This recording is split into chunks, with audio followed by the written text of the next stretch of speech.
Welcome to Soccer As We Like It, the Man United, right on the channel for United and football fans, the biggest and best fan channel in United States. We are celebrating Manchester United winning the FA Cup, beating the noisy neighbours from Manchester by beating them, knocking off the effing purge by 2-1. This was a game everyone had predicted. United are going to get slaughtered 4-0, 5-0, 6-0. No one gave United a chance. But there was a statement Eric Ten Hag made the week before the Brighton game. We are going to Brighton to get the 3 points. We are going to go to Wembley and bring the FA Cup back to Old Trafford. He kept his word. But 24 hours before the FA Cup, he was about to be sacked. Joining me today is the US crew. I have the United ambassador, Mr. Devin from Tampa. Welcome to the show, brother. Been a while. Yeah, definitely. Thank you for having me on again. Thank you, brother. I have the soul man, Mr. Positive, Joe, representing Houston Red Army. Welcome on, brother. That's what's up. Let's do it. Representing Houston Red Army, the controversial one, the one and only Bemsy, the one who says United will win nothing under the Glazers. Welcome to the show, Mr. Controversial. Why you have right. to like that? While we are here, I think it is only normal to congratulate the team that everyone says we're not going to even win this game.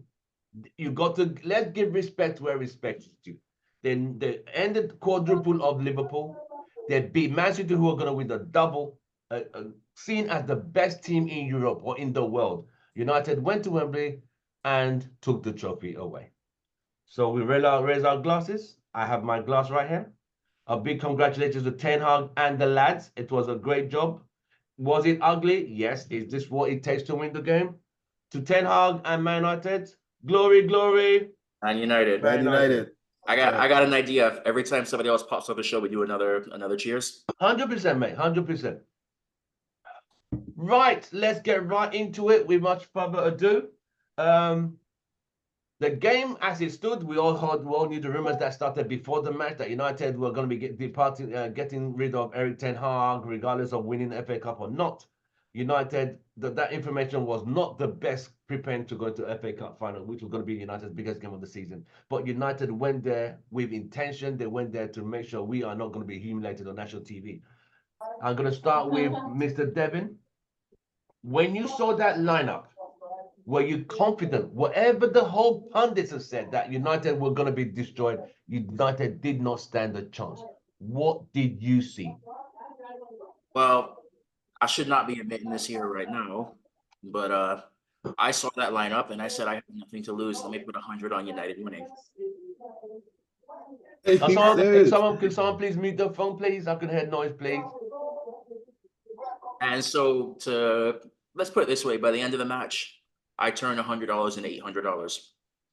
Damn. Yo, look at you! Shout out to Devin winning. That's nice. So Ganacho and Manu made you rich. It was. You know what? I got nothing to lose, and this team, if there's anything that this team can do, they can be a cup team. Maybe not a league team right now, but they could be a cup team. You never know what can happen, and on any given day. Winner takes it all. You know what? Risk $100 to win $800. It's like, let's see what happens. But yo, the best. Shout out to go ahead. The best part about yesterday was well, for those who watch around the world, we have to watch here on ESPN. I don't think ESPN Plus has one former United player at all on their panel. Yeah, but ex-Liverpool, ex-Chelsea. One's a Liverpool guy. One is a Chelsea guy who gave the ball away to David Beckham in the 90s in an FA Cup match. So obviously, they're coming out with all the and ex-West Ham goalkeeper. And Shaka Hislop, yes. So they're coming out with all the anti-United bias. We heard it all year long, all this other stuff. And to see them predicting we were going to get smashed 4-0, 3-0, 3-1, all these other things, I don't think any one of them in their pre-match predictions predicted United would win. So to see all their smug faces afterwards, after we lifted that cup, it felt good. I could just imagine, mate. It was Yeah, a beautiful Brad, thing. please forgive my voice right now. I was celebrating a lot yesterday, so yeah. That's all good, mate. It's all good, mate. We are happy. So let me go to Benzi. Benzi, you were missed at the pub. Everyone's asking about you. They want to see your prediction before the game and after the game. Um, your man had Joe, emphasized you're not 100%. You didn't want to risk it among these people, which is good health wise. When you saw that lineup, were you confident or considered everything the pundits had predicted? Where were you at that point? So 2-0 to City at the point? when I saw the lineup, I was happy with the lineup. The lineup was good. I think Ten Hag got that lineup spot on. Even I starting think Rashford? yeah, I mean, I think so. I think you got that right too. I was like, yeah, maybe Garnacho deserved to play, but the thing about Rashford is that you needed. He's one of the players that's gonna go for that ball over the top. That's the threat that he gives. Is that pace in behind, and you need to keep any defense guessing. You need any defense on their toes with Marcus Rashford on the pitch. And I think even though I think Marcus Rashford wasn't 100%, but I mean this is a one-off game. It's a cup final. He's a United lad. He's a man born and bred guy. You would expect that he would turn up. So I think just looking at it, I think it was the right decision. But it's the lineup as a whole. I was pleased with it. I think Eric and I got his spots on. Um, Before the game, even though I was expecting City to like just beat us, like destroy us. The back of my mind, and I actually posted it in the chat in the United Road chat. I said, well, I won't be surprised if we do something against City. Um, and man, I was excited. I was screaming when that first goal went in. It was a joy to watch. It was a joy to watch, and it just clearly shows Ten Hag when he says, "I don't have my players. You guys can't." I mean, I've had so many different center back. Sorry, he said he's had different center back pairings the whole season. And he said once he has his center back pairing, once he has his players come back, they will see better performances, and he's been proven right. Right. He's been proven Okay. right. So, Thank you. yeah. So man, we watched it together. Yeah, what was your take? You saw that lineup, We watched half of it together there, Tim. Half of it. Why are you putting my business out there like that, mate? I Yo, came Tim in. was late.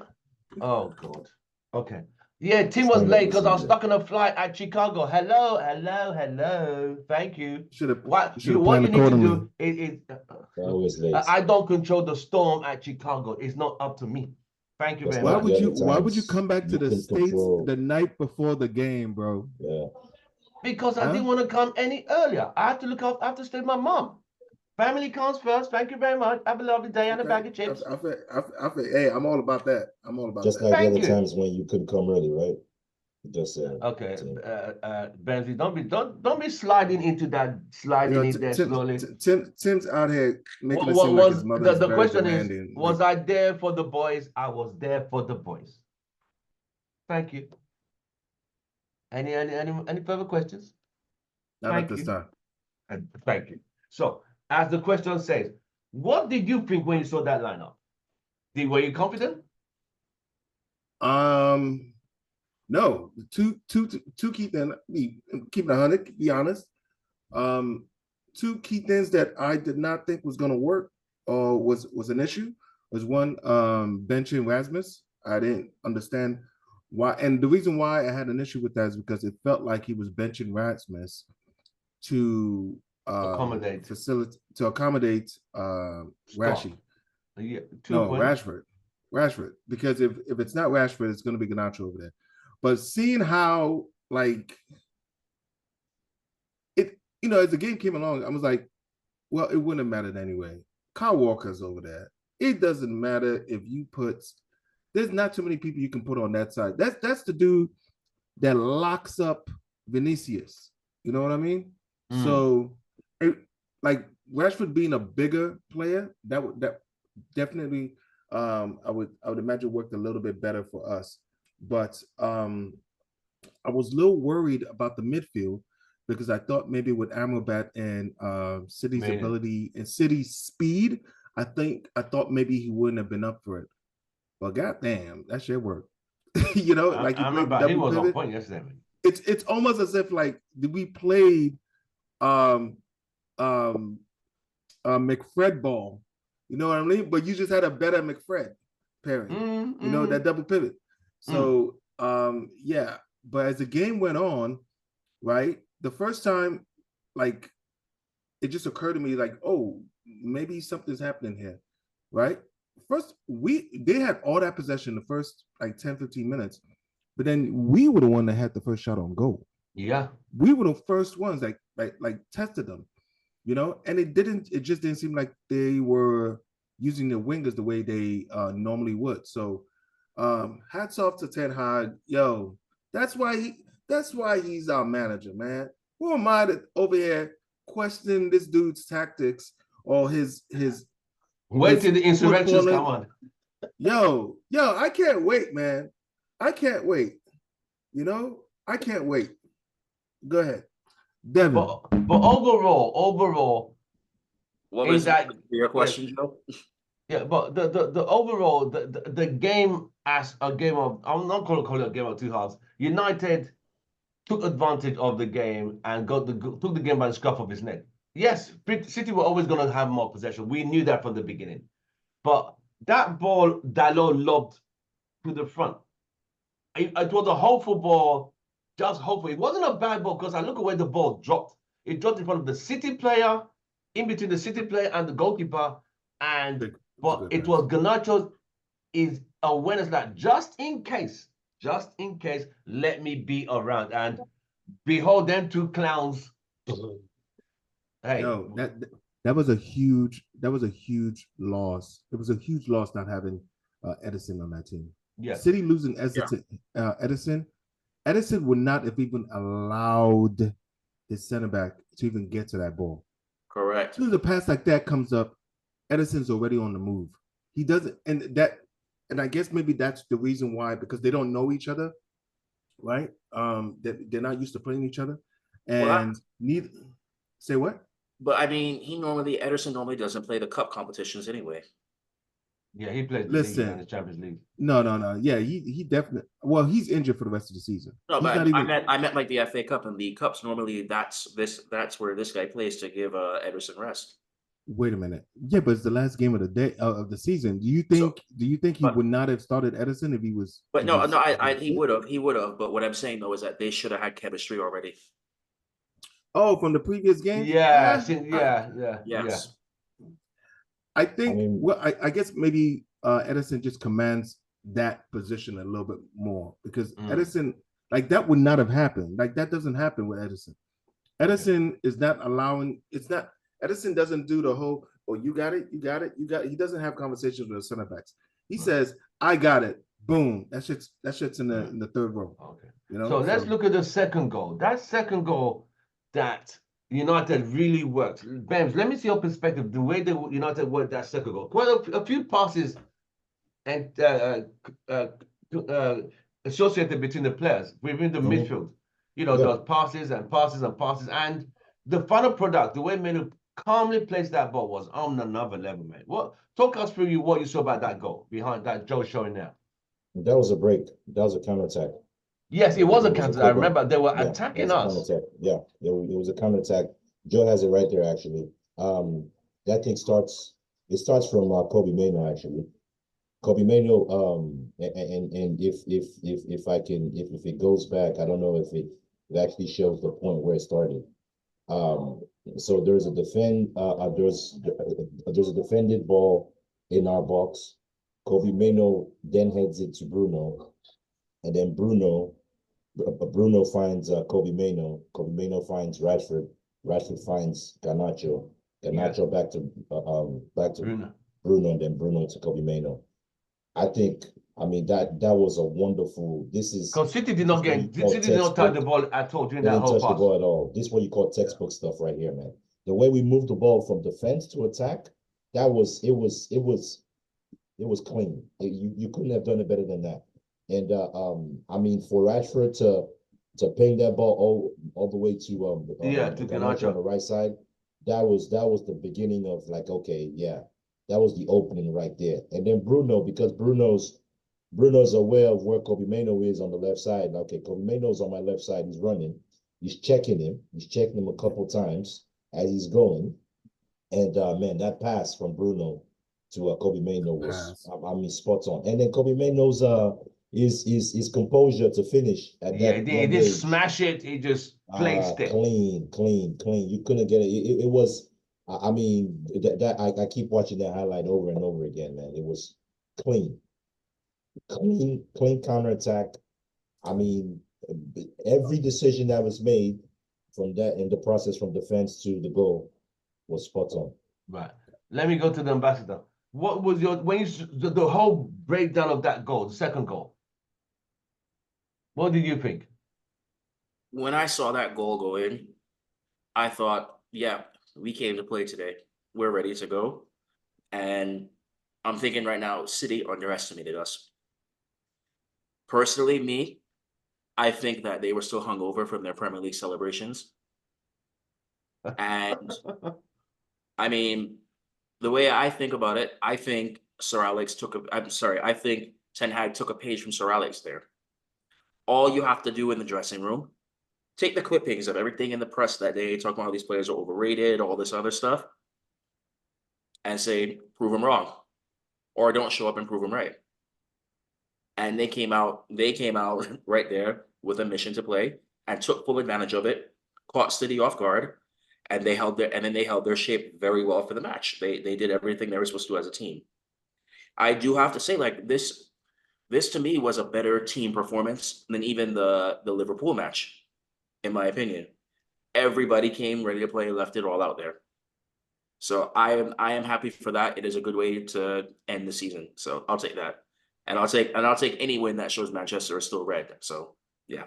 100%. I think that win, Joe, I'm coming to you. That win eclipsed what every United fan, they needed that something. Everything we've got, don't forget, we finished 8th, a negative goal difference. We're not going anywhere in Europe. We were done. This game hinged on against the best team around. A winner takes it all. It's not a game of 1.2, but it's winner takes it all. You take the trophy or you leave the trophy. As well, that was the magnitude of that game. Look at this guy. Look at this guy. Let's introduce Kenny. Let me get my drink. Let me get my drink. Get your drink. Get your drink. Oh man. Oh, look at this guy. That background photo. Yeah. Oh man. They're gonna ask you to get on the bus. Try to get on the bus. Oh man, I love it. I love all of this. This is it. This is what it's all about, man. I've been on cloud 9. I could not have imagined that result yesterday, and it was just also the way we won it too. Yes. You know. I mean, because the funny thing is, no one gave us a chance. That's the hurtful thing. No one gave us a chance. There was a clip, right? There's a clip of Michael Owens giving a post-match interview. Him and Scholes. It was after, I think it was after Crystal Palace defeats, I think. Man, you guys go watch that clip. Yeah. And watch Michael Owens.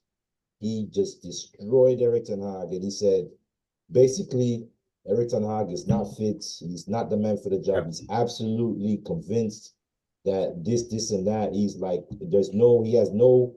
he has no hope that we're gonna get any points for the rest of the season. That was before we played Newcastle and Brighton, by the way. And he says we're gonna absolutely get annihilated by City in the final. Right.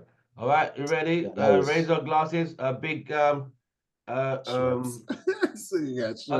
big shout out to the boys. Congratulations to Erik ten Hag and Manchester United for winning the FA Cup 2024, beating the noisy neighbors. To the boys. Glory, glory. To the boys. And United. But yeah, Bems, let me just ask you one question really quick right now. Yeah. Can you think of any British former player that has turned out to be a good manager in recent times? British former player that's turned out to be a good manager in recent times. Nope. So I you can't see think all about that. it. So like when I see a lot of these people now, and I have to say, I think even Gary Neville is guilty of this. Yeah, he is. People want to talk, and it's very easy to get there behind a commentary and talk and say all these things. Yep.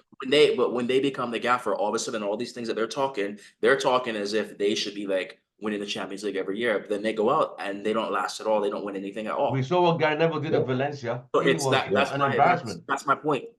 Shoot, even to an extent, Roy Keane, but he's not English. So I guess At least Keane could say, Yeah, I got a team I mean- promoted from Championship to the I Premier mean, League. you look at it right now. So you see a lot of these people. They talk there because it's easy to be a commentator and talk. But I want to see. I would trust the opinion of somebody who is actually a manager who did it both as a player and a manager. Then you can speak. You know both sides of it. But these Yes. both sides of a player, and they talk about this stuff. Hey, go out there, get your UEFA A license. Go out there and manage a team and see what you do. Exactly. I Especially think- the I think- ESPN, I especially think the you're absolutely ESPN, right. especially the ESPN crew of the Liverpool like to ex-Liverpool talk, player, the guy for ex-Chelsea player and what's his name? The West Ham ex-goalkeeper. Yeah, Steve Nicol, Craig Burley, and Shaka Hislop. Yeah. Steve Nicol, I respect. He used to he was in that Liverpool glory side that dominated the 80s. I get it. He's got two Champions League cups, league titles. I get it. As for the other one there, what's his name? Craig Burley. Craig Burley. I'm sorry, mate. That guy He's- hates United with a passion. He's still bitter because he gave up all the way to David Beckham in the 90s. But anyway, yeah. The guy's a clown. But he's he always hates United. there to hammer a nail into every. He's hammered so many nails into the coffee that he's literally running out of nails. But he keeps hammering the nails in. But if you want to think of like pundits right now, who I would actually take their opinion more serious than anybody else, and I hate to say it because he's an Arsenal legend. Yeah, right. Henry. Thierry's actually, yeah. Yeah, Thierry's to be fair, on the Paramount player thing. and as a manager, and has been very successful at it. Yeah, he's not English, though, is He's he? more analytical though. Yeah, but he's not English. Thierry's French. That's what I would. Maybe there's a lesson in that. He's being French. His way of thinking is kind of, and I get it. Yeah. He's not the typical. He's not. He doesn't have that English mentality nonsense. Did any of you Mentality see? is Did any of you trash. listen You to know- Alan Shearer interviewing Ten Hag and still trying to tell Ten Hag? Oh man, Ten Hag gave it to him, man. Ten Hag gave it him to him. back. Did you see that? Ten You Hag need gave to it watch to that him. clip. Hold I that. thought he was Because disrespectful. he was asked the question. He was like, I think what's his name? The former striker. Whatever his name is. Lineker. Yeah. Gary Lineker was like, okay, do you think? I think he asked the question whether you think like what do you think about like the criticism that we've given you and the players? No, that was Whatever, Alan Shearer. some- Alan on Shearer. that sort. No. This was Gary Lineker asking Ten Hag, and Ten Hag said, Yeah, he said, Basically, he does thinks- he think it's he thinks harsh? well, yeah, he basically thinks that was I mean I don't want to say the word like shit or whatever, but he said that was terrible. That was not fair. Basically, whatever his response is, Ten Hag gave him a good response. Like, no, you guys were wrong. I mean, against me, against the players, and then he made a comment. I think, and then they were talking about like young players, Kobe Mano, and they said, no, man. Ten Hag was like, no. You guys are very good at like praising the Players, yeah, and then bringing them down, and then bringing them down. And Ten Hag was spot on, man. He's like, no. Ten Hag was like, no, don't let Kobe Mano be Kobe Mano. Just leave him alone. Don't overhype him. The guy's a good player. Just let him be. And I think Ten Hag he shut them up. Let me bring Ken, Kenneth, Mr. Fortress. Let me to Mr. Fortress. Thank you for joining us today. The sole representation of UK. We've seen that United have knocked ManCity off the effing perch and stopped them winning the double. Manchester is currently red as we stand. Considering the situation that happened 48 hours before the FA Cup final, this guy is going to be cut, win or lose. United fans globally needed this trophy. I still go back to that speech he made behind Joe saying, we are going to Wembley to bring that trophy for the fans. And he kept to his word. And those guys, they were ready yesterday. What was your perspective very quickly? Yeah, I mean, the guys put in a shift, you know, it was, Yeah, it was typical. Like it was great to see Man City, run out of ideas. It's very rare that you see Man City, run out of ideas. I prepared Pep to come out after the game and say, I got the tactics wrong. Was just tells you how we nullified Man City. We just kept them at bay. If it wasn't for the error with Nana. Nana, it would have been 2-0. I could not see. Yes, they had a chance. They hit the post. Alvarez, missed a clear chance. But Holden was kept quiet most of the time, which I was surprised. yeah. But this is what I said. If we played like ETH played this way from last season when he first came, this is how he was playing. That's why we got results. That's why we won games. He had Fred and Casemiro sitting there protecting the back four. The team playing compact and hitting teams on the break. But for some reason, I don't know what evil spirit possessed him. He decided to change the way we play. No, we don't know him fully well that we don't have the right players to play the style of football that he wants to play. If we played like this all through the season, we would have definitely gone past the group stage of the Champions League. We would have made top 4 this season. We would have been in a much better position. But he just decided to stubbornness and arrogance. Yeah. But it is what it is. I just hope he's learned this. My big statement now is that I hope he's learned his lesson and he's realized that look, this is the Premier League. If you don't set up your team right, you're gonna be exposed. Let's see how it goes. But for the game, spot on. Everyone to a T. Amrabat, my goodness, this is the Amrabat that we were all the World Cup jumping up and down when he signed. Yeah, this is the Amrabat we all expected to have. But Ten Hag started playing him at left back and then didn't play him in DM and asked him to run. His game he's not a box to box midfielder. You can tell he doesn't even pass forward. He can't pass. So what he does, sit in front of the backboard, spoil it, and just pass. He's a typical DM. Yes, he can run now and again, but that's not his game. So yeah, no, it's not. It's not. Playing Wan-Bissaka at right back as well. How many times have we spoken about this? Why was Wan-Bissaka getting exposed at left back? We just because he had to switch between. He had to switch between Dalot and It was because Dalot had been putting in good shifts at right back. Yeah, and that was the position he was excelling at. Hold on. Joe, what did you say? You said Dalot did some good shit. Can you say it again? I didn't quite catch that. Wait, guys. Dalot was putting in some good shifts at right back. As far as like he's anti-Dalot, progressive. I'm going to ask a question though. Oh, that's why he said that. I'm not anti-Dalot. I'm just pro defense. I'm going to ask a question though. This is a simple question. Yeah. Right. Varane and Martinez came in. How many times have they played together this whole season? I don't think they're going to have to play 4 times. They never played more than 4 times. No, this question. Yeah. How many times? Let me answer you. And the times okay, answer the question. Let me answer you. Yeah. They haven't played a lot this season, but Bems, if you look at the way we've played this season, just hear me out. Just hear me out. I'm not done. Just hear me, Bems, just hear me out. Okay. If we play, even if we had Dalot,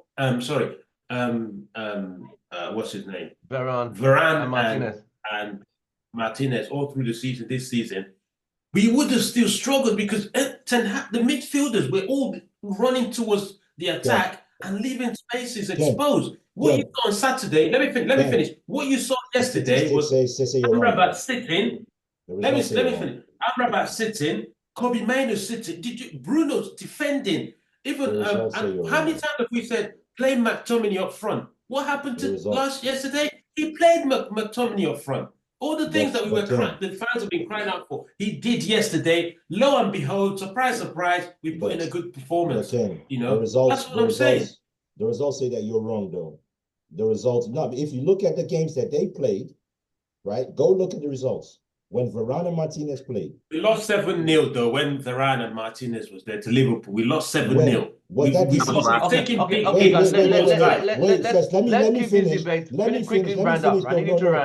finish. But how consistent? Let me finish. What is our win ratio with them two playing though? That's my question. We lost 6-3. We Oh, conceded what 6 is our- against okay, Man City with What is our win Martinez and ratio, Varane. Kenny, what is our There's win been so many ratio? incidents. What is our win ratio with them two playing? It's a simple question. I don't want to hear about 7. Yeah, the win ratio is better, but Okay, thank you. we still Thank wouldn't you. have. You've answered my But question. we still wouldn't have made Champions League. We You've still answered wouldn't have my made question, Champions though. League, Ben. But you've answered my question. That's though. what. That's it. That's all I Okay. wanted Okay, to let me hear. ask. Let me Guys, put a question let's to move everyone. on. Let's move I wanted on. to hear. Let's Because move on. Ten Hag Let's is move proven on. right. Okay, My Ken. guy has said it. He said it Okay. that if he gets his team, if he gets his players back, We still wouldn't will have play made better. Champions League, Ben. And the moment, we get we Varane can and all Martinez understand. back, We can all understand. and There were then Pep injuries is saying, crippled his plans. We know that the No. injuries crippled his plans. We know that for a fact. but you guys were giving him shit the whole season, though. He's not the man for the job. But You guys were giving him shit. the way the football business is run, I'm gonna football fight for is Ten Hag, a man. results driven. That's It's my guy. results I've been driven. by his side Of the whole course. time. But Ben, you got to understand, football is results driven. It's a Well, business. yes, I know it's results driven, but just like Ten hold on. Hag says, if you know football, Right. you won't be At saying the what you're same saying. time, as he I'm said with Ten Hag on this football one, has man. changed. If you You know, guys can talk all you want. 89, My guy's proven 19, himself, man. 1989, He's proven it with the cup. 1990. Hold on, Ben. Let me finish. My guy. 1989, 1990. 2 trophies in 2 years. Alex Ferguson fought relegation. He fought relegation 89, 90. They were asking for his sacking. But did he get a sack? Let me finish. Hold on, let me finish, Ben. Ben, Okay. let me finish. Okay. That was his second season in charge. The Okay. second season, they were fighting relegation. Okay. Football then gave you more time. Okay. Football now, the patience is less. There's more money in the game It's now. because of you fans, that's why. Because of you fans. owners are less patient. Football then was owned by the club and fans. Now it's owned by individual people. And when they don't see anything happening, they'll change it. They're just constantly changing. That's the way it is. Arteta was under huge pressure. All I gotta say is, anyway, let me introduce our new panel who's joining us. Prove me right. Vim, can you hear us? Prove me right. Yeah, I can hear you. Welcome, For the Vim. special Vim, occasion, the I got analyst. a bottle of For the special occasion, I got a bottle of vodka golden caramel. I don't know if you can see that. Right. I don't know if you guys get it in Houston. Vim, The special you're actually edition having gold. a drink? Joe, do we have any? That looks nice. Can you see it? Hey, Sorry, man, my camera's really. kind of there. It Why is. are you asking me if I know about that drink? Like I'm the president of Spectrum. Solid gold. Hey, Vim, quick question, right? Right. Can you send So one to Eric Ten another Hag for winning the raising cup our for us? glass. Oh, you got a He sore throat. deserves it. Wait, hold on. First, let's get this toast up. Let's get our toast first, and then we can A continue. big shout out to Man United and Ten Where'd Hag. Where'd he go? Where is it? I'm loving this. I'm loving this. My glass. So a big toast to Man United and the boys. I hope you're in a good mood today. For making us proud as United fans for winning the FA Cup and beating Exactly. the We won. and making United Manchester red. Glory, glory. Man United. United. So my manager, Right. my Are guy. we all in a good mood today? We won the cup, yeah? Oh, We have to Vim, be I'm because Are we all in a good mood? we- So no I'm rowing, gonna please. No rows. I'm gonna jump right straight to Vim. Kenny woke up today. What was your take on the game when you saw that lineup Mate. immediately? Talk us through it. Well, it was a good lineup. I mean, Sofian playing in front of the defense. We had our main centre backs back. They were vital for us last season, so it's good to see them both back. And yeah, I thought it worked really well. But I don't know what to say, man. It was just I wish we played like that all season. You know, we had to wait a whole season to see a performance like that. I mean, they pulled it out the bag for cup final, brilliant. But why couldn't we play like that all season? And, you know, I know we've got to rotate. We can't always have our best 11, but yeah, good win. 2-0, I'm happy. At 2-0, were you still a bit apprehensive considering what happened against Coventry? And we're talking about Manchester City. Because a lot of Man United fans were not celebrating too early because we've seen this in the past this season of the mental fragility, not holding on to leads. And we're talking Man City here. At 2-0, were you comfortable or like, oh, no? No, never comfortable. Never against City. And we got hemmed back for, I think, good 10, 15 minutes. And I just felt it. They're going to score now. They're going to score. And then Doku comes on. I know Doku is always he was really a good dangerous player. He's great. Game changer. It's very good. Very good. And I was worried for Aaron Wan-Bissaka, but luckily he held out. He was good. It was a good battle between those two. Yeah. And I think Doku, I think partially met his match in AWB. It's only that time when he was faced up against AWB and Garnacho that he shifted to the right and got a shot in. Got a shot in. Which I think Onana could have stopped. He Got his hand to it. No, he should have stopped it. He should have stopped it. Yeah. Should have stopped it. And that was then scary viewing for the remainder of the game. Right. Because I did not want this to go to extra time because I had a feeling if it went to extra time, I City would have won it. Yeah. So I'm happy, man. I'm happy we got a decent performance for the whole season. But it's taken us a long time to see a performance like that. Right. So And to win a trophy at the end of it, it's like I said, it's not 3 points, it's not 2 points, not 1 point. It's winner takes it all. You take the trophy or you don't take the trophy. And we took the trophy and stopped them winning the double. And it had, you know, it really changed something for United fans. We felt like, you know what? You could walk majestically. Yes, we came eighth. We have a negative goal difference, but we still are the FA Cup winners, beating Manchester City. It has a bigger magnitude to it by beating Manchester City. And we shut up all those pundits. Exactly. And those pundits who wrote us up, they could shine it and shove it up where the sun doesn't shine. They know. So yeah. The thing is, I have obviously I live near the stadium and I have people coming to park, and everyone that came to park at my house are all City fans, and they're all picking up. Yes, I'm not prejudiced like that. I would have been charging extra. No. Wembley. Huh? Is that what you say? You live close to Wembley? He lives next. I live right next to. I open my door and I can see Wembley Stadium. Yeah, that's when I went to the Carabao Cup. That's how we met because he's right. Yeah, I don't live in the stadium. I just live outside. You know what, Vin? The next time Not in a box. I'm in London, I'm calling you, man. Yeah, definitely. Because anytime anyone's going to Wembley in this crew, just Vim will meet up with you. So it's a shame you didn't come down, Tim. Yeah, it was just. I spoke to Ken. I said, you know what? I was a bit disappointed that I wasn't. I know. I didn't know. I explained, it wasn't that big social kind of visit. It was more family related, so I had to take your family first, and I couldn't really do a lot of movement. I was just doing one track, London in back. But, you know, I was able to meet Chris for coffee at Starbucks. But my next visit, God willing, we'll be to Wembley Stadium to watch a game. You know, even if we just come down, meet up in a central pub and just have a drink and have a laugh and a giggle. So anyway, these City fans that came to my house, they were bigging it up with, Pep's he's our God, he's genius, and we win everything. I think you guys probably got this one in the bag. I didn't tell them I'm a Man U fan. Yeah. And you didn't tell them? I didn't tell them. They came back and they said, City didn't turn up. Rodri didn't have a good game.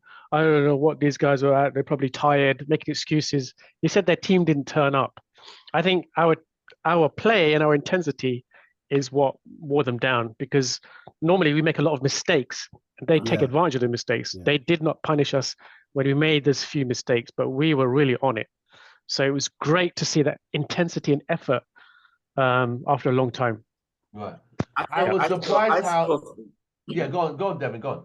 No, I mean, I'll flat out say it. I still think that they were hungover from their celebrations, and they didn't train as hard, and they underestimated United. I think there's a bit of disrespect there. I think they underestimated. No.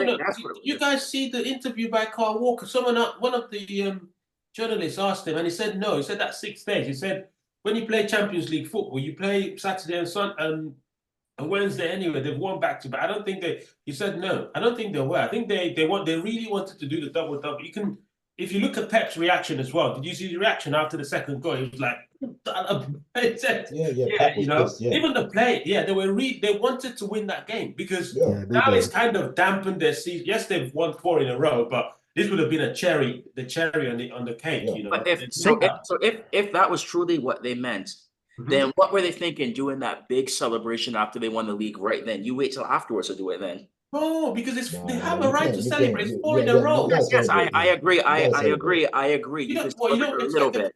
But when you have players that are getting kicked out of the bar for being pissed drunk and trying to fight people and things like that too, it's like, come on, you took, and Jack Grealish was being Jack Grealish when he's no. Is that what they did after they won the Premier League? Getting drunk. They were getting pissed. Wow. I think they disrespected United, and they underestimated them, and they partied too hard, and then they. And I put it. But they did the same when they won the treble as well. They still went on a drinking spree when they won the treble.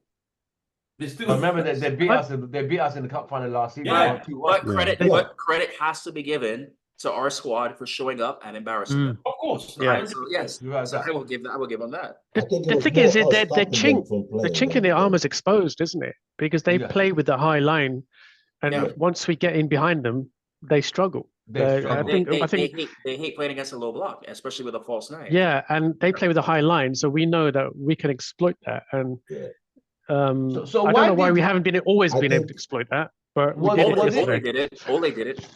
Let me ask you guys. Let me ask you guys this question: were Foden and Haaland were a bit ineffective? Was it because they were off form, or United had them marked? Let me start with Devin. Why were Foden and Haaland a bit ineffective yesterday? Well, I think Haaland was not getting the service that he's used to. And so I think that has a lot to do with us limiting the chances. I mean, you look at it this way, you had to limit KDB and Foden, and they did such a good job of it on KDB that he was taken off at halftime. I was shocked. So, which leads me to believe that he was fighting some injury or something like that. But so you take that. I mean, Haaland did have a chance that he should have scored that he put off the post. But Foden should have scored too. There was a shot. There was a pass to him by Doku that he just missed. I think the player that showed up the most for City was Doku. And if I remember correct, he did not start. No, he came in second half. And so to think, because I think that if I have to analyze it, he should have started for City. I agree. I am so grateful that he did not. I am so grateful that he did not start. Yeah. So I will take that. But same question to Ken. Ken, the ineffectiveness of Foden and Haaland, was it because they were ineffective because of the off form on the day, or United just had the game plan together? We just had the game plan together, and we had players that were good in the position. So, for example, Lisandro Martinez coming back and keeping Haaland at bay was a big plus for us, because that's what he thrives on. He thrives on that one-to-one defending or one-on-one defending. So he locked him off, and then Amrabat had Foden on the bag. Did you see when he barged him off the ball and the ref gave a free? The ref kind of felt sorry for him because Amrabat kept barging him, and then he thought, nah, let me just give Foden this one. And that wasn't a foul. The free kick. It wasn't a foul. He just barged him off the ball. So Amrabat was there. But it's just the way we were all compact. City like to play through, and they just didn't find the space. Right. So right. Bemsy, same question to you. It was I think it was us stopping them from playing. It was a tactics. If you listen to the game like post match, like I think it was Mano said it. I think it was McTominay said it. They needed to stop them from going through the middle, force them out wide, and to stop them from going through the middle. That killed De Bruyne. That killed Foden. They couldn't, because those guys operate much better through the middle. And coming in. And coming in, and then Martinez, that guy's a one-on-one defender, man. That guy he frustrated the life out of Haaland. He frustrated Haaland. Haaland was pissed. This is a 5'9" center back going against this tall ass, 6'3", 6'4" center forward. And that's what Martinez is known for. He does that. He's good on one-on-one defending. And so that, I think it was more us stopping them from playing. So that's why credit to Ten Hag for getting the tactics right. And then also, because Martinez and Varane were on the pitch together, they have that chemistry and that partnership from last season. It made a huge difference. And Varane too. Varane was heading like anything going into the box. He was Varane was solid. Everything was going out. So it was I would say more credit to us for stopping them than City having a day off because they over partied. I think we were the better team, hands down. Right. Clean. Same question to Soman. You're muted. Thank you. Yeah, definitely. It was definitely us. Like I said, they had all the possession and everything, but we were the first ones that had the first shot on goal. You know, you can tell that we were dangerous. Oh, yes, we saw the same things we've seen all season. Teams pressuring us and us just electing to just launch the ball out of our box or out of our half rather than put a couple of passes together, you know, so that we can do something. Same exact thing. It's just that we frustrated them. We cut off all their lanes, right? And yeah, it's one thing to say that, you know, maybe if we would have done this all season, this is not going to work against Crystal Palace or Brighton or other teams that do the low block. Remember, the reason why Erik ten Hag was trying to change the way we play is because we weren't scoring enough goals. We needed an opportunity. We needed to be able to progress into the opponent's half and play better to score goals. So that's one of the reasons why we changed this up. But yeah, definitely a big shout out to the team, big shout out to the coaches, big shout out to Erik ten Hag. Everything worked. His instruction and then the application. That is something I have not seen in a long time, because a lot of times when we watch us, it doesn't seem like our players are following through with the instructions of the manager, because they all seem lost. But yesterday, it clicked, bro. Like it clicked. Like I don't know. I think it was Devin. Like we minimize our mistakes. If you look at our goals, man, so many of our goals was just these dumbass misplaced passes. Yeah. Like just holding on to the ball just a little bit too long and getting pickpocketed. There was none of that. There was a lot of focus in that game. So shout out to the team, man. Yo, shout out to the team. I'm gonna go get a refill. Carry on. All right. Vim, same question to you quickly.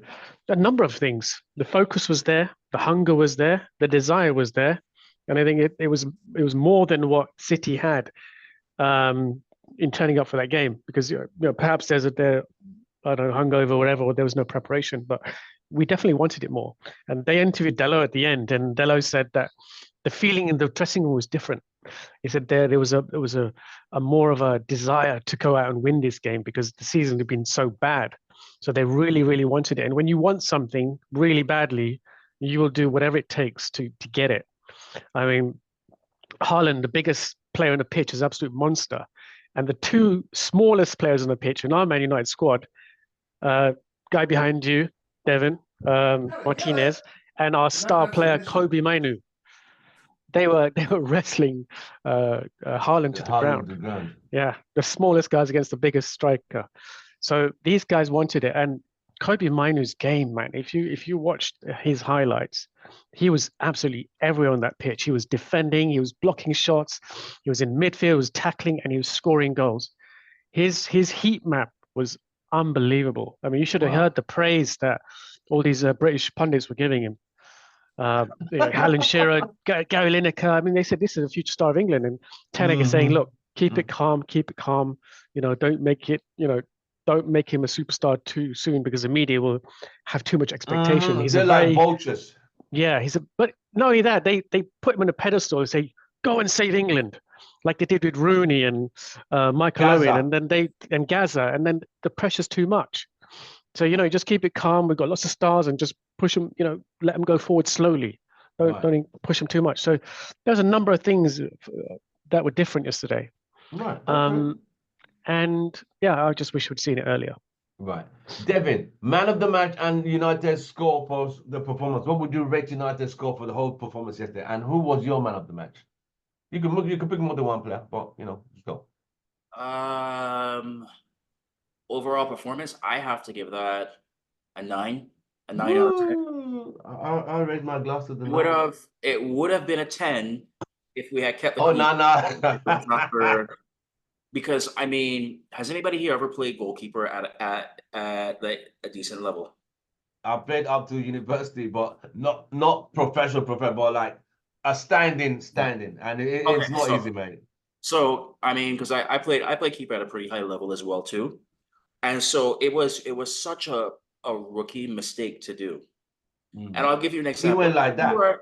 Yes. Why are you diving with your inside hand when you are off the spot? If you go with your outside hand, it has a farther reach.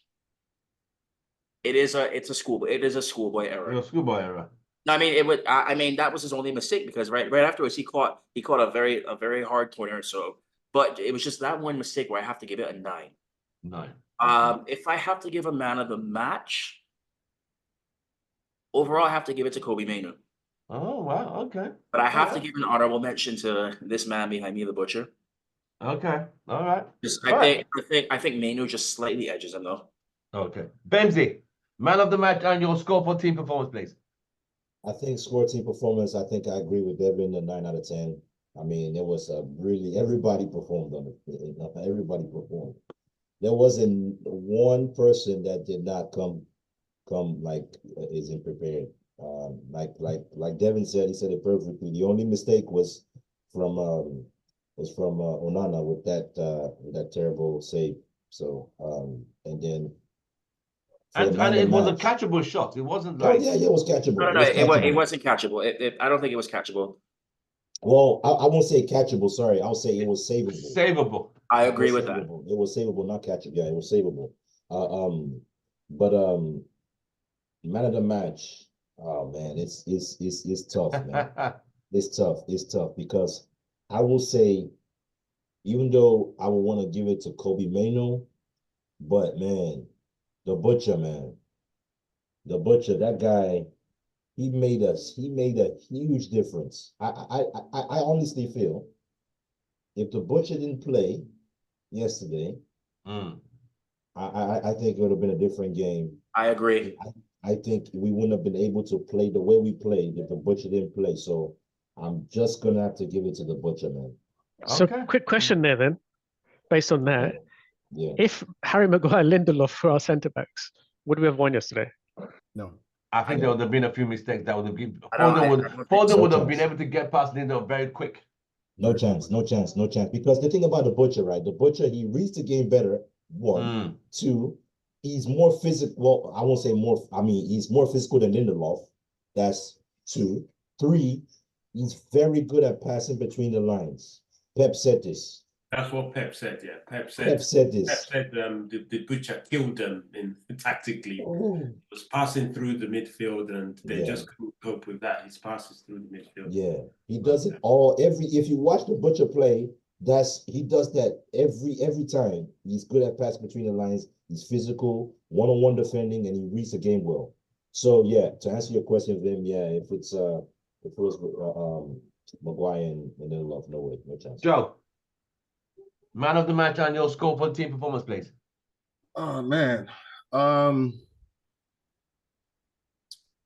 You know, I have Kobe Maino up in the background, but you're absolutely right. I'm gonna have to give it to the butcher because, okay, maybe I'll say man of the match, Kobe, right? But definitely most valuable player, the butcher. The MVP. Because the MVP, because he gives us the just the ease. Would you think unsung hero more so than most valuable? I wouldn't even say unsung, man, because you know, if you polled a lot of Manchester United fans right now, it'll probably split. You know, you'll probably get a good majority. So I think that in general, we recognize what this man does to the team. I think Lissandro, what he does in the back, as far as like how it affects the team, it's the same thing Bruno offers us in the midfield. Right. We just look like a completely different team when he's not on the pitch. Whether he's having a good game or not, we look completely different. Right. No answers. But in this game, we had answers in the back and we had answers in the midfield. Yep. But yeah, you know, I'll give it a Licha, man of the match. And your total score for the team performance? Team performance, you know, we can only do it based on where we came from, where we were. And considering where we were, not where we were, because I need to see more. Where we are, that was a 9 out of 10. Considering where we are. Yes, because we only conceded a goal because of a goalie's mistake. Yep. They didn't beat us. Yep. Right. You know what I mean? Okay. Yep. And he had it. He just like his angle was off. Yeah. Let me go to Mr. Fortress. Mr. Fortress. Man of the match and the score for the team, please. It's a tricky one between Licha and Kobe Mainoo. I would go with Kobe Mainoo because we know what the butcher does. The butcher is simply the butcher. He comes with his axe and and knives, and he just hacks the pork and all the beef and everyone around him. But Kobe Mainoo, 18 years old, to have the minds. I don't know how, like, what you guys, if you can picture when you were 18, play. Can you like imagine playing? That's high. That's high level, though. That's high level. 18 years old, and to score a winner, he was all over the park. At Wembley. It's not like you get the ball past it. Yeah, he would take the ball. He would look around. He would take it, driving through the seat. I'm running out of words. Like having Rodri there as well. These are Champions League winners. Champions League winners, national team. An 18-year-old just controlling the midfield. He started the goal, ended the. Normally 18-year-olds for that second goal, you would think, oh yeah, I need to score. They would run to the centre forward position. But he looked across, he saw Bruno, so he knew, okay, if I go into Bruno's position, if he walks into that centre forward position, that chance is gone. Because Bruno get the ball and maybe look for the full back, but he stayed wide, maintained his position, and then came in at the right moment. So the levels for an 18-year-old is just out of this world. So yeah, Kobe Mainoo for me, but Lisandro was was solid as well. Team performance overall, boy, 10 out of 10. Whoa! Yes. 10 Yeah, out of 10. Wow. Guys, you know what? Let's forget about this game, right? Wow. After Coventry, everyone was like, oh, 7-0. If you ask anyone 6-1, we will get how everyone was like, you know what, it's just a case of let's just try and keep it down to 3-0. I'm telling you, mate. And yeah, like Thingy was saying as well, we didn't lose to City. We actually, if it wasn't for that mistake, it would have been a clean sheet. Clean sheet? Yeah. 2-0. And no one would have believed that we beat City 2-0. Because remember, they beat us 3-1, 3-0 this season. So what rating would you give if we didn't make the mistake? And we've had a better season than Arsenal, guys. Let's not forget. Finishing second is nothing. Ole Gunnar Solskjaer finished second to ManCity. Who remembers that? How many times have we finished second in the league? No one remembers that. We've won 2 trophies in 2 seasons. We won a trophy.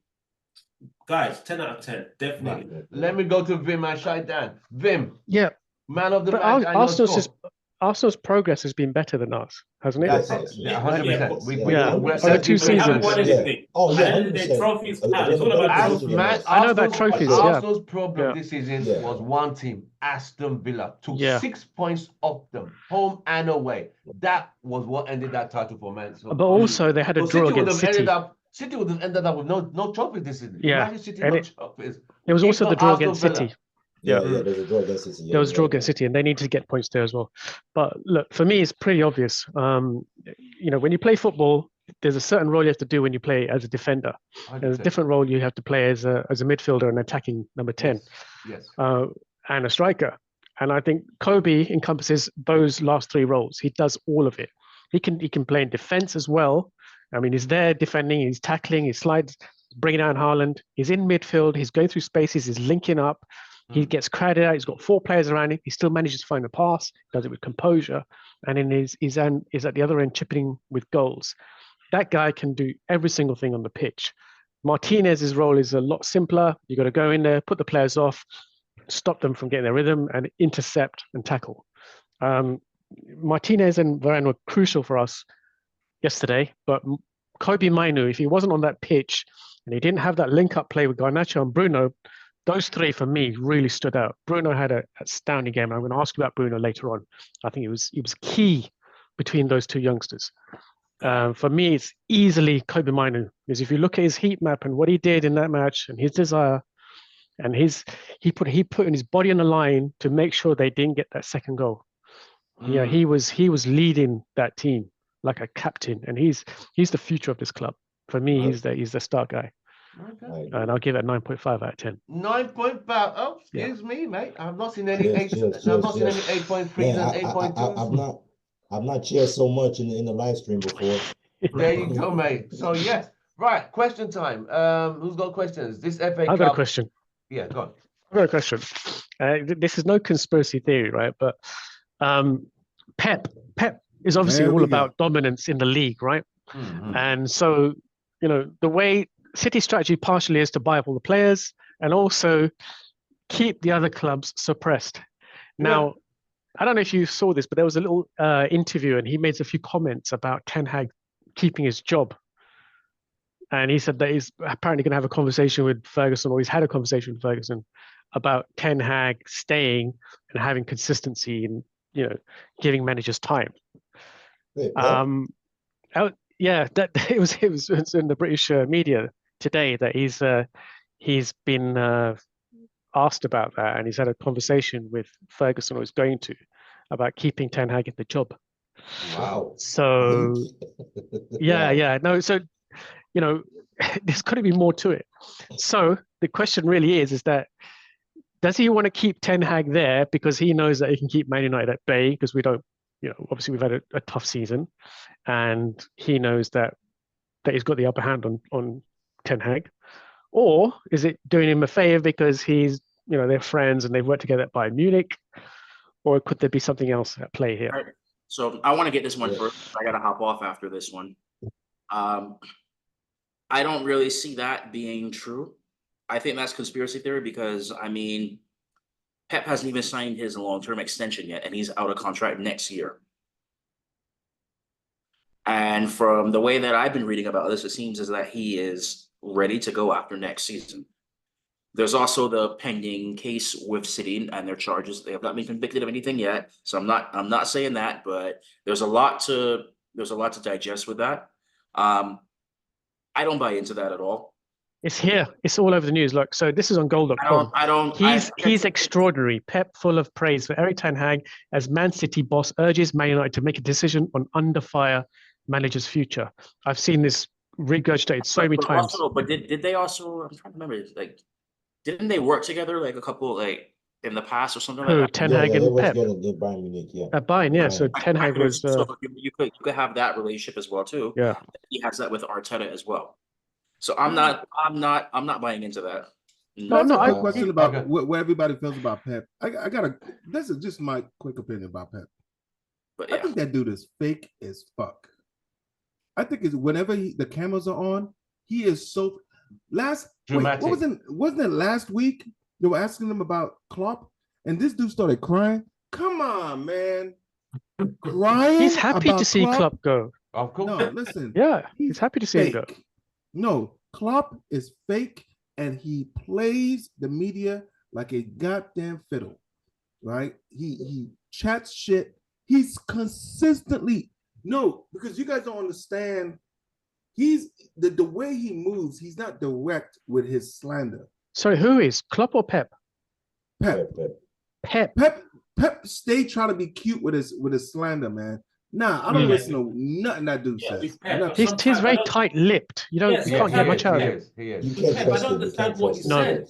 I just don't understand what he said. If he doesn't make sense. Pep says a lot without saying anything. Yeah, but so he doesn't say much, but now he's putting his voice out there about Ten Hag. Yeah, about keeping Ten Hag on. The fact is that's going to help him in the long run because he'll keep him at bay. This is what I think, right? It's one, I don't really believe the news, that's one. But if it is true, I would say if he's fighting for fighting for Ten Hag to keep his job, it's because maybe he sees something in Ten Hag that would push United, that would push that would basically be a replacement for Klopp. Maybe he sees Ten Hag as that manager that will push him to be a better manager and keep that competition going. I don't think that's it. Or I don't think it is. Or he's just or he thinks Ten Hag is really not gonna really cause a threat to City and he can keep him at bay and right. Or makes sense. For the shit. And I think I respect Pep as a manager, but sometimes I just kind of feel if you look at all the clubs he goes to, they're always never clubs. There's clubs that they've always given it enough giving it everything that he needs. At Barcelona, at Bayern Munich, they did not like his football. They said it was too boring, and they fired him. He was fired at Bayern Munich because they wanted him to win the Champions League. They said But that they- tiki taka he did a bastard. They did not like it. Yeah, in but they won the Germany. domestic league there. I think for every single Yeah, year he they was did- there, Yeah, right? yeah, but But as won it Bayern in the do. He Champions didn't League. work with their ethos though. Their philosophy The wasn't. philosophy is not Bayern tiki Munich, taka. Bayern Munich, It didn't work. they played Yeah. that. Bayern Munich is like every German team plays direct football. They don't Yeah. like Spanish. Yeah. They don't play They pass don't this like shit. it. Get the ball. They should hire a German coach then. Yeah, high press football. You know, they don't play tiki taka. They don't like it. Right. Yeah. Hey, So what now- else are they going to get from a Spanish coach? It's always going to be tiki taka, isn't it? They So should know better. as it stands now, what is the press saying now? Is Ten Hag going to be sacked or is he going to be kept? Well, Let me go with Ken. Where are we with what's the latest? Like I've always said, I said this before, the FA Cup final, if he wins it, we let him at least finish his contract, give him one more year. I'm really hoping that Ten Hag has learned his lessons. Joe, stop starting something. Don't look start. at that slow clap. He's Slow learned clap. from I the think I'm gonna do the mistakes same he thing made. too. Yeah, the mistakes he made this season and some of the shocking decisions he's made. But yeah, this could be a turning point for Ten Hag. The way I see it, this could be really be a turning point for him. Let's just give him 1 year and see where there's no. What do you think? What do you think the squad wants? I don't know. I'm Squad not wants- playing the squad. That's who say should really matter, right? Right. It's not us, not the fans. It's the Yeah, squad. based on Who the do they want? performance last Based on night. No, it shouldn't be performance what the last squad night, wants. It does shouldn't because be they're what the ones that are squad going to is. perform. If They're the ones on the squad didn't want pitch. him there, Then they need to yeah, get the fuck out. based on the Yeah, but then performance last, this is it. You know, do Based they on want the- him or do they not want him? It's really down to them. based on the performance last night and the way they were celebrating after the win with Ten Hag, Yeah. I feel majority of that squad wants him here. Well, They- if that's the case, then keep him on. Yeah. Because If that's if what they they don't want want. him here, we don't win that game. Let's be honest. If they don't want him here, I think they it's- did it for themselves because they want a medal and they want Because let's look at this, right? something. We've won a major trophy, right? Do we really Right. want someone else to come in and start to fiddle around and maybe get the play, change the ideology, change the way Wow. the Is this mindset of Ken? the players? Let's Is But just this the mind, what is the mindset of the Am I players? I believing mean, what I'm hearing? Wow. yeah, Ken is like a yo-yo. No, His I'm not a opinions are yo-yo. like I there, said there. it. I said There's a Yo-yo. love Even Tim, never no. Tim said the There's same a thing as love. well. It's a Ken the result yo-yo. business. No, Because I said let me finish. Yeah, Tim said it as well. It's a results Wow. business. If you win, we shouldn't reward failure. It's not a case of okay, yeah, let's just feel so. No, if you delete, he's being one of the best team. I'll say the best team in the world right now. Technically, he's beaten them in the final. That deserves 1 more year. It's as simple as that. It's a results Can I- business. If you win, you Can I say stay. one thing? If you right? don't Can I win, say one thing? go. Hold Go. on, Can I hold on, say- Bibbs. Can I say But cheers what to I've Ken said, for I've said this. coming I've to said United need to give him a chance in this new system and structure they've set up. If he's failing in this new structure, then on your bike, have a nice day and a bag of chips. But as So- it stands, if we've then brought this new structure in, sporting director, technical director, blah blah, Barada and all that, and you give him place him in this structure. If he fails, then off you go, mate. But I would. So would like you to see say, him in would this you give him until, let's say, December then, if he can 100%, mate. work it out with this new 100%. system and new 100%, structure? yes. Give him till December? I've been At saying it from minimum. day one. Like he needs to be That I said, if we do sack him, 10 players need to be ready to go at the club with him. Because I'm tired of prime managers and the same bunch of clowns still sitting in the circus. No. But one thing you get with Ten Hag is trophies, and he said it as well. Let's think about it. We can get a manager that plays nice tiki-taka football. Everyone's look at that great goal. Everything's all hunky-dory. We finish in the top four every year, but we don't win a trophy. We don't win nothing. Right. We don't win nothing, and that's a big issue. Look at Arsenal. Yeah, we finished second. They haven't won anything. There are managers. Pochettino is a good example of someone that he plays good football, But nothing to show. nothing to show for it. Nothing to show for it. So let's be what we wish for. Who? So let Arsenal? me bring in Bems quickly. Bems. Well, first, I just before I start, I want to just say cheers to Ken for realizing that Ten Hag He's Cheers. a good. for being a yo-yo. Yeah, My man, yeah, for being a yo-yo. my man. Again, Ken the yo-yo. It's a I'm really results surprised. business. It's a I results didn't business. Tim, expect can we this give from Kevin you. a new name now? Ken the yo-yo. It's a results Mr. business Focus. thing. If you I'm win, you surprised. stay. If you lose, you're out. That's it. I'm really surprised, but then okay, so cheers to Ken for that. But then I will say this: everyone knows I've been consistent about my guy Ten Hag the whole time. I've stuck by his side, never wavering. Um, this is one thing I will say. I do agree that throughout the season we've been playing shit football. Yeah, it's obvious. We've been terrible. I do totally agree with that. But the reason why I stuck with Ten Hag was because of what he did last season with these players. And then looking at the way this season won, the injuries were terrible. We had the most injuries in the whole season. Now, I don't care which kind of manager you are. If you have that many injuries, you will not play good football. I don't care where you are, because that chemistry, to build chemistry, you need time playing with, because you need time consistency playing with those players to build chemistry. So that was gone. There was an interview by Gary Neville to Ten Hag saying, why can't you just like shut up shop, just low block and just protect, make it hard for teams to beat you. Ten Hag gave Gary Neville a response. He said, you know what, I don't want to change the way I want to play, because even though the players are not there he says he wants to keep playing the way he wants to play, because when the players come back, it'd be easier for them to just continue what we were doing than having to, okay, let's scrap like changing it to like a low block and go back to he didn't want to confuse the players. There was an interview with Gary Neville where he gave a response for that, and I give Ten Hag kudos for that. He also talked about that he's had like what 30 different center back pairings or whatever. Yes. In the whole season, 14 or 14, whatever. But basically, and then he said that he's had so many injuries. He said, if you know football, if you have these many injuries, you will not be able to be consistent, basically. And I agree with him. And then you can't, if you compare our squad to Liverpool, to City, they have better squads than us. So you cannot expect that the players that we have on the bench will come in and perform. 100%. We all know that the drop off from the first team to the bench is totally is night and day. And then and so based on that, right, knowing that what he's done before, and then his ass is on the line, the guy comes out and he says, look, we're gonna go to Brighton, we're gonna go to Brighton and get 3 points. These players, and he says these players are gonna give it all to bring back that trophy in the FA Cup final. This is against a team that's the best team in the whole world. Yeah. He got his tactics. He got the tactics right. He beats Pep hands down, fair and square, right?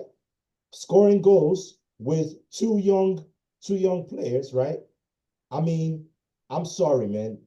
The thing about what you guys got to understand is that you may not get both the entertaining football and the trophies at the same time, but if you get one of those two, give that manager some time.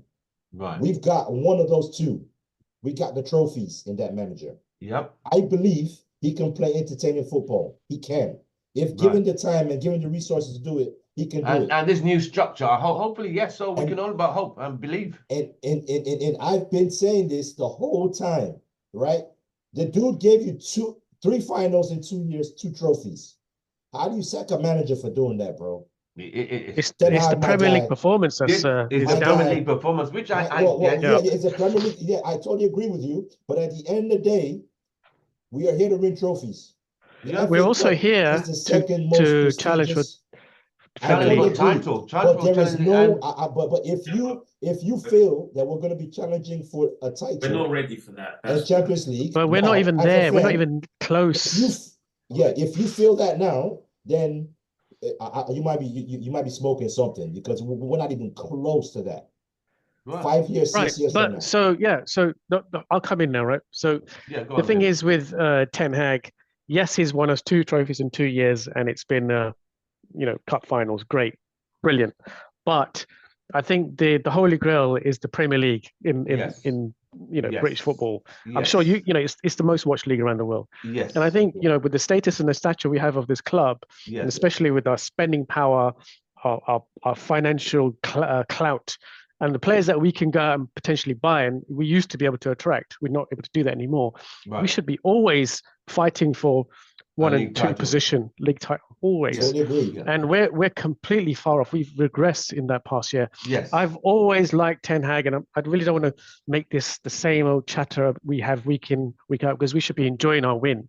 Yeah. But the fact is that he has really been inconsistent, and he's made far too many mistakes. He's not learned quickly enough and been dynamic enough to learn from those mistakes. And that's been a big worry for a lot of people. Yes. That you understand that you made a mistake in a game, you've got to adjust and change it up quickly for the next game, Right. and the team have to subscribe to that and believe in it. And they seem like they don't really believe in it, and they're not executing it. So Right. they maybe they don't know how to execute, or they don't believe in it.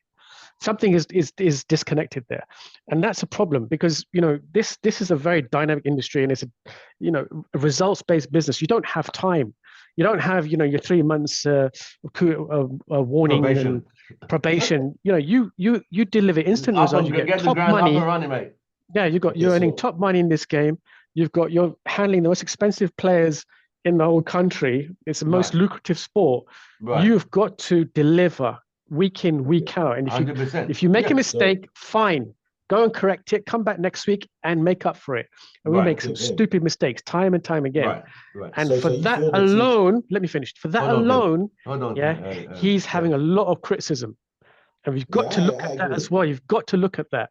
I don't want another season of this next year. Yeah, which he's going to stay and he plays like this again, and we've made a mistake. But let me jump in there.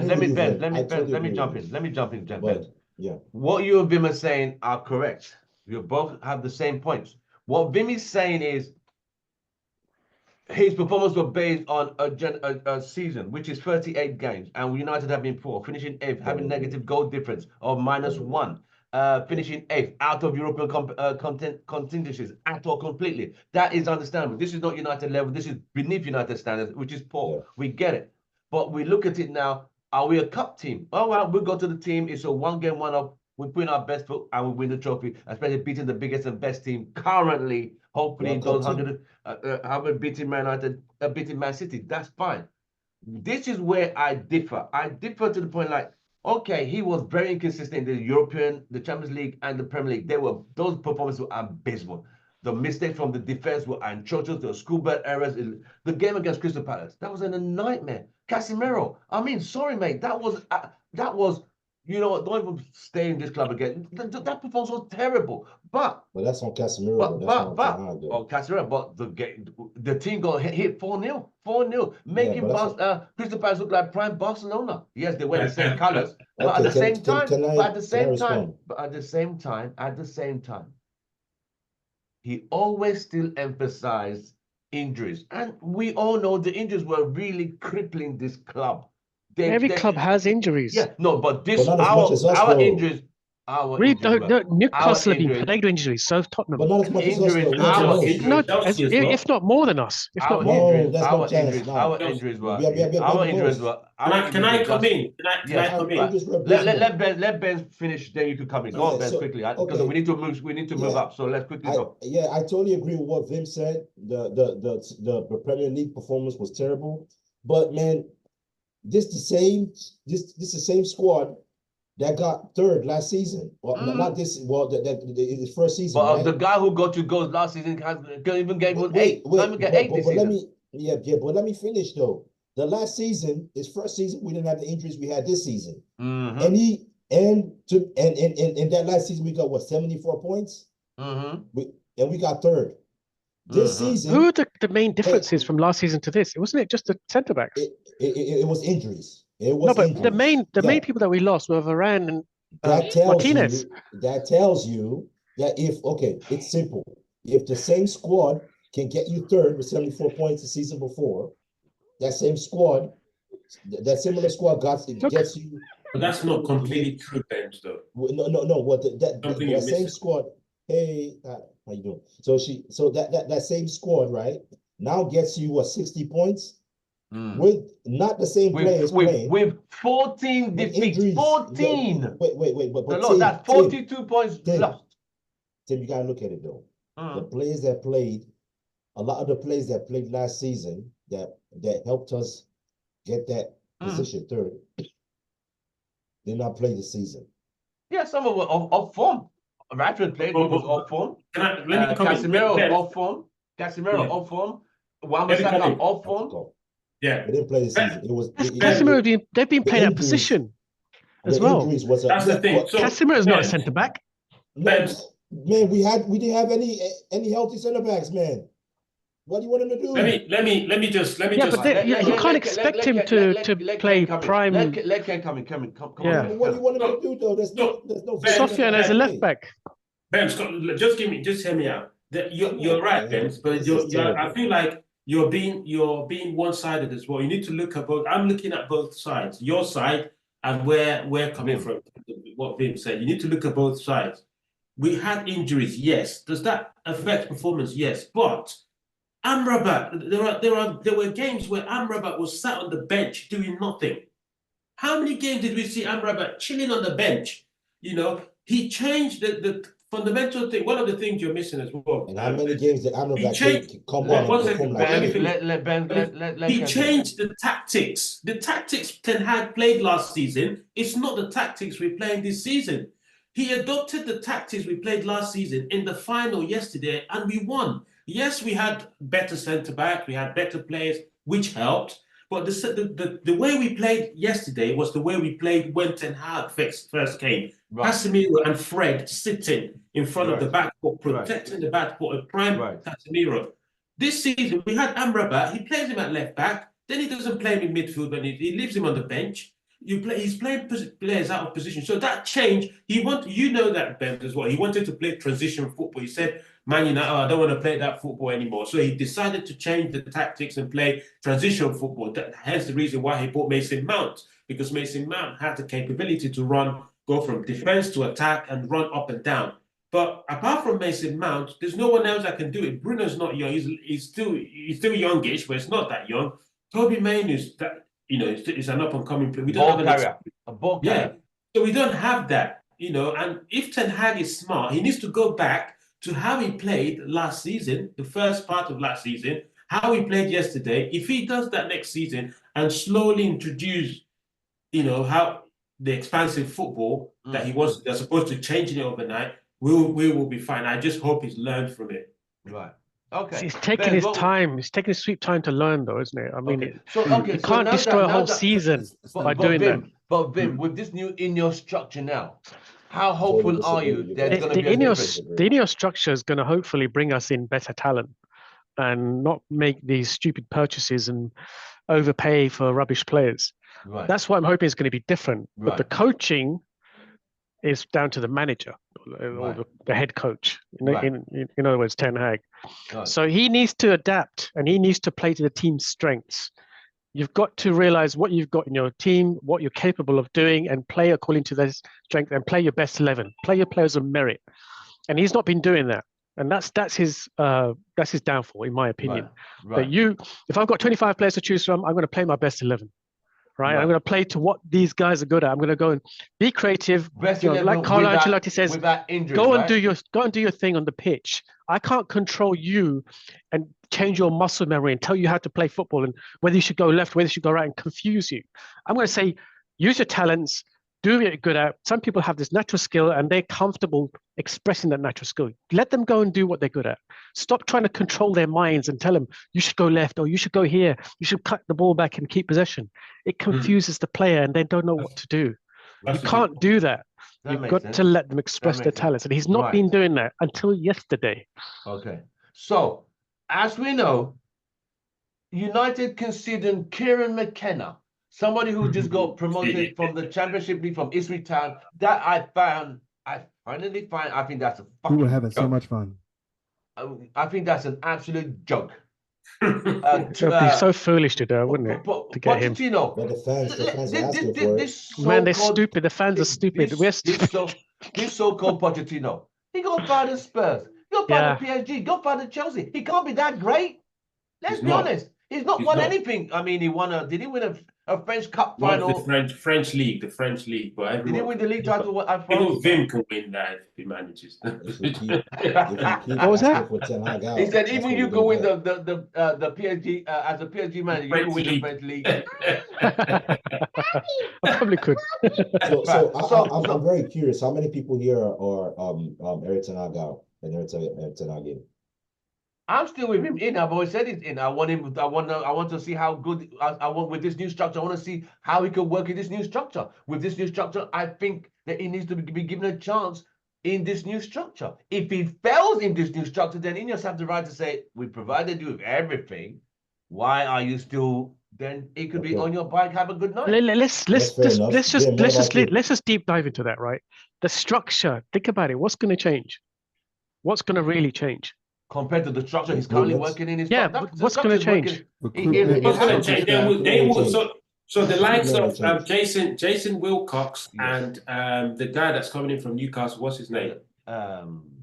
Dan Ashworth. They would define how we want to play. So they will say we want to play tiki-taka football. We want to play counter-attacking football. They will tell him this is what you have to. If he doesn't deliver, then he's gone. That's how. So the coach then needs to understand that methodology of football, that style of football, and then implement it, communicate it to his team, and make sure they believe in it, and then coach them and he needs to help be given them the resources play to that style of football. Play that type of football. Yes. Yeah. So is he capable of doing that? I think we have to see. I think he is. We have to see. Okay, so Vim, so what's your? Can he adapt? What I'm saying is, is he dynamic enough? Can he adapt? Can he adjust his team, the style of play, game by game, to play the football that the new structure wants? Listen, the best Ten Hag that we have ever seen in world of football is a Ten Hag that has a solid structure backing him. Once we get that, we'll start seeing Ajax Ten Hag. It's that simple, man. I think he needs a solid defense. That's what he needs. The question Ben asked, he's so exposed at the back. He needs a solid defense. He needs a solid defense. Every manager needs a solid defense. The question, especially him. Pep needed it too. But especially him, because even in Ajax, when they transition from defense to attack, they leave massive gaps open to exploit. And you've got to have a solid defense to cover that. You need a holding midfielder, like Sofiane played yesterday, and two very good centre backs like Varane and Martinez to hold that. You need those three key players. Without that, Ten Hag system fails. Just a club. So the question Ben is asking now: who is Ten Hag out still after yesterday's performance? Ken, in or out, please? Just answer in. Yeah, well, I people are calling me yo-yo and stuff like. I said this before the game. I think last 2 months I said exactly. If he wins the FA Cup, he needs to stay, and I still stand by it. It's one day. So are you in or out? That's all I'm questioning. Yeah. I mean, that's yes. I mean, till the end of the season, because then you go for free. Ken, what's your answer going to be next week? No. Look, he's one more year. That's it. Next week, this game. Ken, if Real Madrid win the Champions League next week, what's going to be answer for Ten Hag? No. I mean, all right, Vim, in or out? Ten Hag. No, FA Cup was a consolation prize for an abysmal season. All right. A season where we should kicked on from last year. Used out. You know where I'm going. Right. You know where I'm going. It's a consolation prize. The Premier League campaign was abysmal. He's out. Okay. Ooh, Joe, in or out? Wow.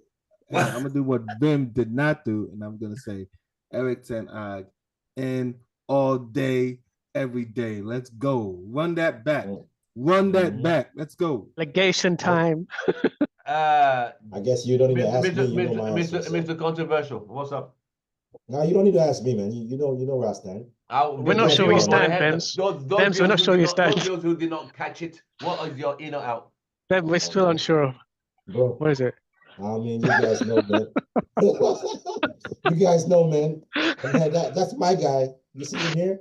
Have you got posters in your room of ETH? Oh man! Oh yeah, I got them right here, man.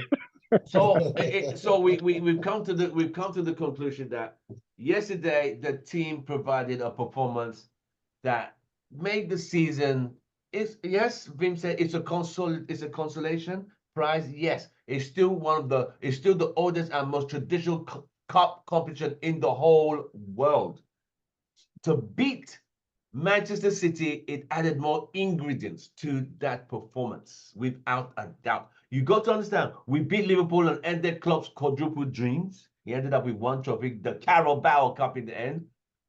Pep was going for double-double. We ended that by beating him. So let's give credit where credit is due. He might have had a very poor. We came last in a group chase stage in the Champions League, whereby a competition that had Copenhagen and we came last. Fine, fucked up. Premier League, we lost 14 games. That's a record for on art, but minus goal difference. Minus goal difference. Fine. The season was terrible. Injuries, poor performance, poor decisions by players. It was a mess. You know, players, so many of them were off form for so long. Some of the off form players were off form for too long this season.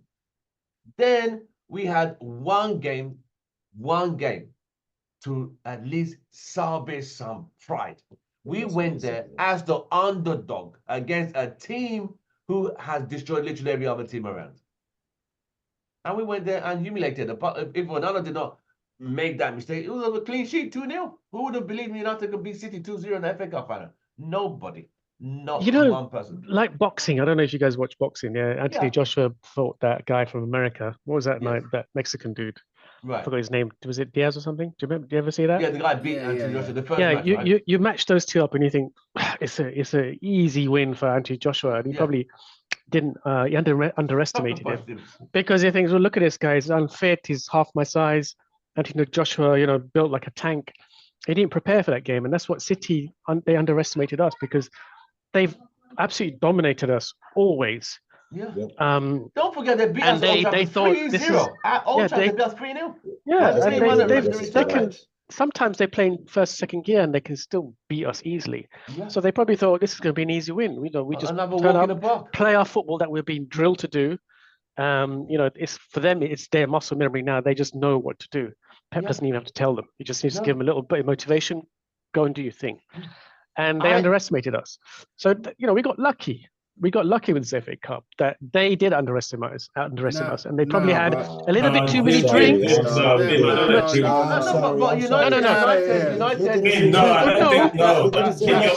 disrespecting. We wanted it more. No. I'll take back lucky. Let me take that back. Lucky. Really. Sound like an Arsenal fan, man. Take it back. Yeah. Let me take it back. We wanted it more. We wanted it more. Hunger and desire. If you read Napoleon Hill's book, hunger and desire are the most crucial ingredients for success. As long as you have hunger and desire, you can go and get anything you want. And we had 100%. More of that. I'll raise my glass to that. I will say this: that United's second goal. City did not touch the ball from that counter attack. They didn't touch the ball at all to the ball. That can't be lucky, man. It's not like we scored. United worked that goal so well. From that United defense, they walked that ball into City net. The City player didn't touch that ball at all. They didn't get the ball. It was a clean break, man. It was a clean break. It wasn't like a pacey break like you just find the ball to winger. It was bam. That's what I call like textbook stuff right there. It was perfect. And Kobe Meno didn't like smash it. He just like, boom, thank you, have a nice. Do you also watching Kobe Meno? Do you feel like he had free reign? Like he was just doing his own thing, man. He was everywhere on the pitch. It's like he was unrestrained. He was like pure raw Kobe Meno. Go and do your thing. Yeah. And I think when you unrestrain players and you let them be who they want to be, you don't confuse them. Then you have the best performance. And we've got to channel that in these young players. That you've got to let them go and express. And I hope Ten Hag learned from yesterday. You know, however much time he's got, he needs to realize that. We can only but hope and believe that they could kick on from here, and you know, with this new structure. Because I saw a journalist asking something stupid because they showed the owner. What's his name now? Forget now. SJR. No, Jim Ratcliffe walking away with Ten Hag, and someone said, It says, Sir Jim, turn around. So what Yeah. led us on the Ten Hag? He just ignored the guy. Just Like, ignored it. do you think I'm gonna just talk to you? Like, I mean, how stupid are some journalists? Like, Well, come what on, are you- Tim. But Tim, they have to try. That's what they're They have paid to to try, do. yeah, but They have to This try. is Sometimes this they is get away with the it. guy honestly, did he think Sir Jim's gonna say, you know what? Sir Jim just looked at the guy and just kept walking like, fuck you But in his Tim, that's mind. it. Like, He's doing his job though. He's doing his yeah, job. He yeah, has to and ask. the Yeah. answer was, I'm not even But gonna what- even but- I'm not yeah. even gonna respond. The guy, Sir Jim didn't even whisper back. He just looked around, kept it moving. Like, oh, Yeah. wow. So sometimes being in the media, what do you think is the hottest news at the moment about Man United? What is the most Ten Hag, isn't it? Ten Hag. It's Eric Ten Hag, intriguing his news story? future. Yeah, it's But all that about leads Ten to the Hag. question. There's a question. That's all we they want to haven't know. asked. Yeah. There's a question we haven't asked. We've asked ourselves who wants Ten Hag to stay. The question we need to ask is: do we think Ineos will leave will give Ten Hag another year? That's the key question, because we all They should. regardless of what we want, they may have made a decision. They may have made a decision long time back in December that this is going to be the next coach. Probably so. So do we But think they will Ineos? be That's a foolish. question. They Yeah, will question. be Do we foolish. think Ineos will keep Ten Hag based on? They What we- should. They should. Or will I'm- they? Will they? From what I'm hearing, what I'm seeing, I'm thinking I'm thinking Ten Hag might be sacked, which is gonna really just destroy my summer. Well, If they It'll bring destroy in my- Remember to Kieran business. McKenna, prepare for I that will be so Bems. upset. If they're bringing Kieran McKenna, I'll be so upset. Oh. mate, that'd be a mistake. I think, No, I but think Ten guess Hag, what, guys? I think Ten Guess Hag is what, going to be guys? sacked. So Yeah, let I me. think This that's what I question is think to too. Vim and Ken. Yeah. What is the attraction to Kieran McKenna? What's there? I mean, think is it's he promoted? It's his I passport. think it's diversion. I think it's diversionary They, tactics. they want a puppet, man. They just want a puppet. He guy. is- They You want a need guy- you need got to a you need to team press. Promoted. You know, like you have a It's not like you they have a won blood- the Premiership. They didn't win. It was Leeds. It was between Leeds and who was the other team that went? No, Southampton. he won the Southampton. championship. No, They he didn't win came it. second. He came No, second. they No, he came second. third. They came second, right? Second. He came second. Okay. But the thing is, if you look, the reason why Kieran McKenna, he's the best up and coming young coach Young. in the, We- we've already had him. Job. You missed one important thing. in the UK. British coach. Yeah, Brett. That's what I Yeah. said. There's UK. Yeah, nothing the they best, love the best more. up and coming British manager in the UK. Listen. So he's like the English version of Pep, because it's If we- If You we know, let he Who McKenna- is the he? English The version of English Pep? version of Pep. That's Yeah, the let me problem finish. right there. Let me finish. The Mate, man that's- ain't even in the that's Premier. mad. You're comparing him to Pep. Yeah, no, let me Guardiola. finish. I'm with you. I'm with you. Yeah, I'm with you. I'm just trying to explain. I've thought about this. So he's won back-to-back promotions with Ipswich. Ipswich were nowhere to be found. All at sea. They were literally going downhill. He picked them up, got them from League One to the Championship, and that is hard.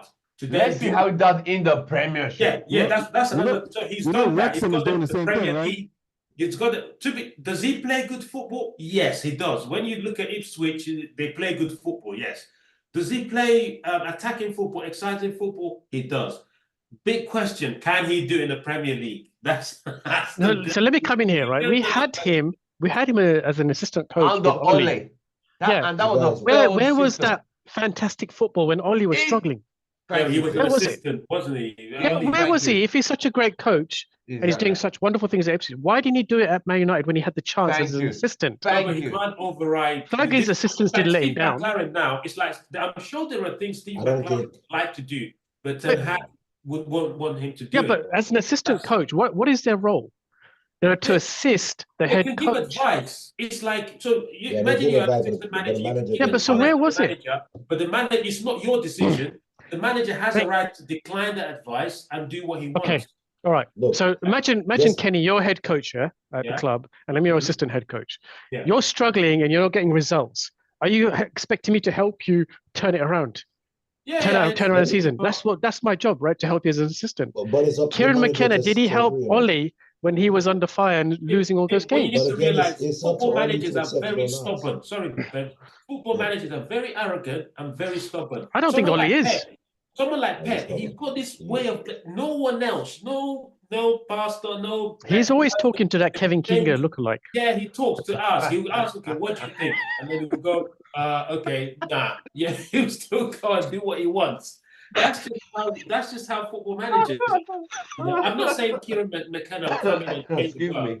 But it's just if managers are if just stubborn. if Karen McKenna and Carrick can go to other clubs and play the way they play, it tells me they were undermined by it. I mean, all they Ole. let them do what they wanted, what Yeah, they yeah, wanted to do. That's exactly. just what that tells me. Or Both of it's them. just a different level. You know, it's not No, I Premier don't League think Could be a level. it's- different level. yeah, it could Carrick be was in different charge of level United too. for 2 games. And we won them, right? clean We sheet. 2-1 and 1-1, Nah, yeah. but I just free think games. I think that I find I it hard think to believe, like the way the way a team plays is based on the manager's, like, what you call it. Identity. Yeah. yeah, but Right, it's we not have only one- it's we not only have the sing time it's not for his one it's more not only a question. singular view of the manager. It's his whole team, his assistants, his coaches. Mhm. They've all got to I have that agree. view together, and they can all Yeah. discuss and find out what is the best solution for the team that we've got. So Yeah, it's a mind meld of various people, and that's Yeah, what a but- good coach will. He will use the experience of the people around him. Right. So, So- I think the expectation at Old Trafford is way too high for a lot of people.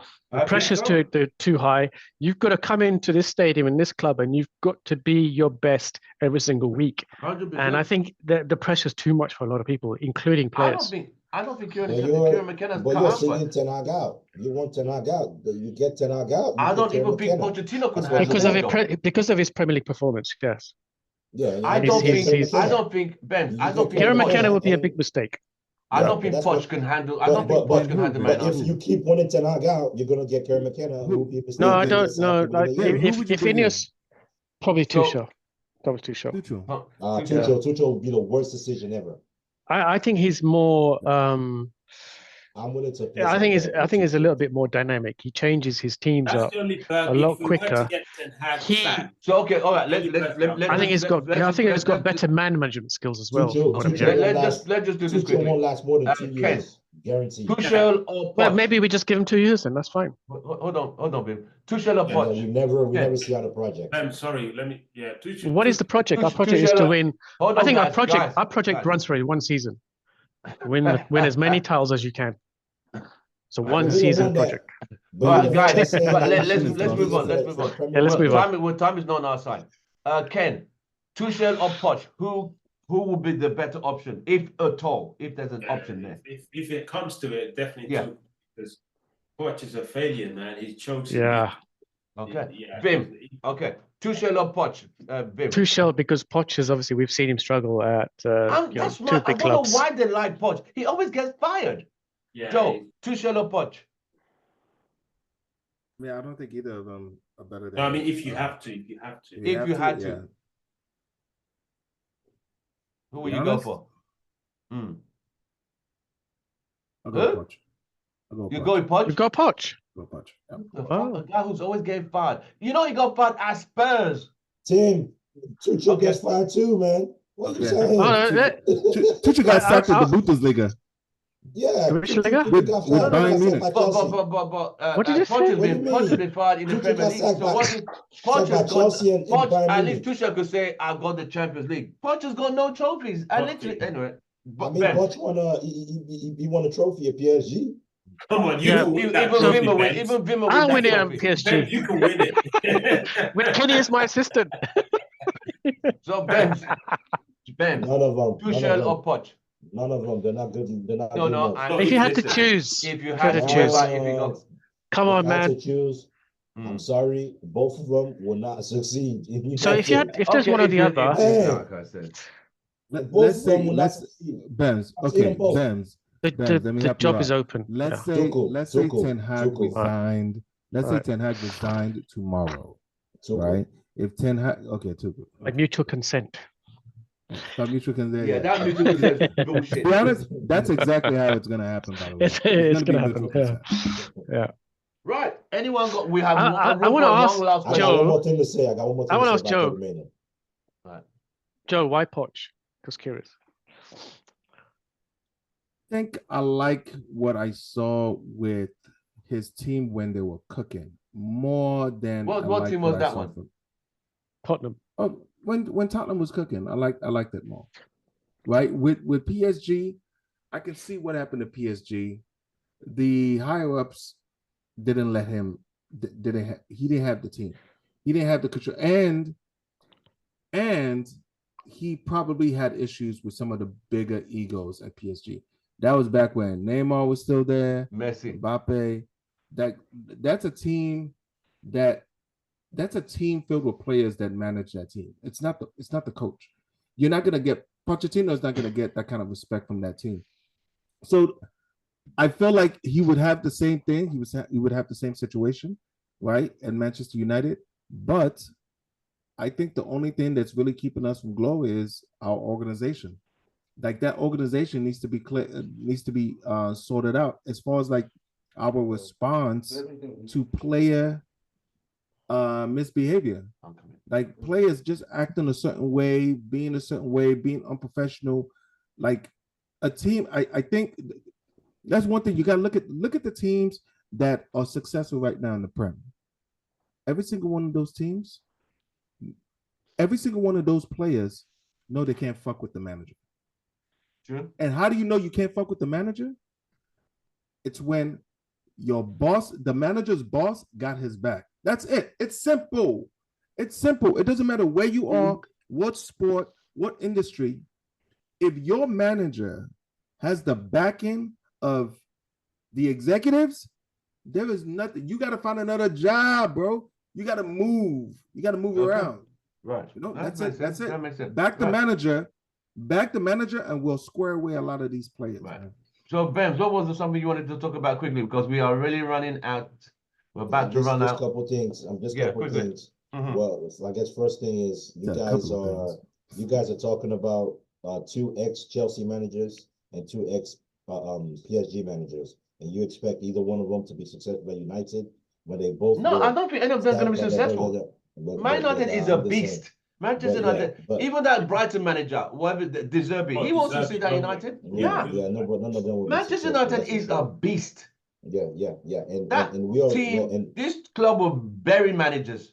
and technically we have a manager that's in place that's seen United in and out and is more experienced at United than any of those managers, and we could just give him 1 more year to continue. But but Kobe Mano, what's the end goal of this? There's just a quick one, right? He's got 1 year left in his contract. What's he going to do in that final year that's going to make a real difference? I mean, he's seeing out his job in the final year. He's had a good first season. He's had a terrible second season. What's he going to possibly change in this club for the final season that's going to leave something good for the next manager to come in? Okay. Why not let that new manager come in and start the project afresh? Working on a new structure. Yes. It's almost like, you're working your what do they call it? Your twilight? Probation. Wait. Yeah, your gardening leave or whatever. You're just working out your final days in your contract. I'm gonna say this. I'm gonna say this now, right? He's working with a new structure. He's had time to review all the players. Yeah, but So Ben, I think let me finish. Keeping Ten Hag, you'll be able to get rid of the players that you'll be able to get rid of more players. Ineos will do that anyway. That's Ineos' job. That's sporting director's job to get rid of those players. Which one? How they do it? How long has he been at the job? They'll just see, look at the players' performance over the past years, look at data analytics. These guys are not delivering what we need. Man, Vim, you have no idea how this shit goes. I'm telling you. You have no idea. The coach cannot get them to perform. He can say, I'm telling you for a fact. Maguire is a rubbish defender, which everyone can say. Let's keep it moving, guys. Let's keep it moving. Let's keep it moving. To answer your question, just to be clear, the only way you're going to be able to clear out as much players that need to be cleared out is Ten Hag staying. If Eric Ten Hag gets a sack, I'm telling you now, a lot of those players that you expect to go will not end up going. So you think Ten Hag? All right. No. Okay. We can. Yeah. Don't labor it too much. I understand what you're saying. You're saying that Ten Hag is going to help clear out the rubbish in this squad in his final year, and that's the reason he should stay, to clear out the dead wood. I'm not saying that's just the main reason he should stay. I'm saying the reason he should stay is obviously for a lot of other reasons. He's won us What's the other reasons? He's won us 2 trophies, right? We played good football when he had the players in the first season. So, and then if you give him the opportunity to get more players that he wants and give him and let him implement what he's trying to implement, we have a better chance on seeing better football next season we have a better chance on progressing. There's no guarantee of that. season. Well, there's no guarantee, but at Yeah, least but he's we've not proven seen it. that this season, have we? No, but we've seen it last season. So that's my answer. Yes, yeah. So So he's had a whole season to go backwards. Okay, and we're not gonna stick on that debate. Let me finish. Yeah, Ben, round up your points. There is Round up no- your points. No. We can talk about this for hours. I thought the question. We I can talk thought about the this for question was days. what would be a good season for Ten Hag next season. That should not what he's going to do.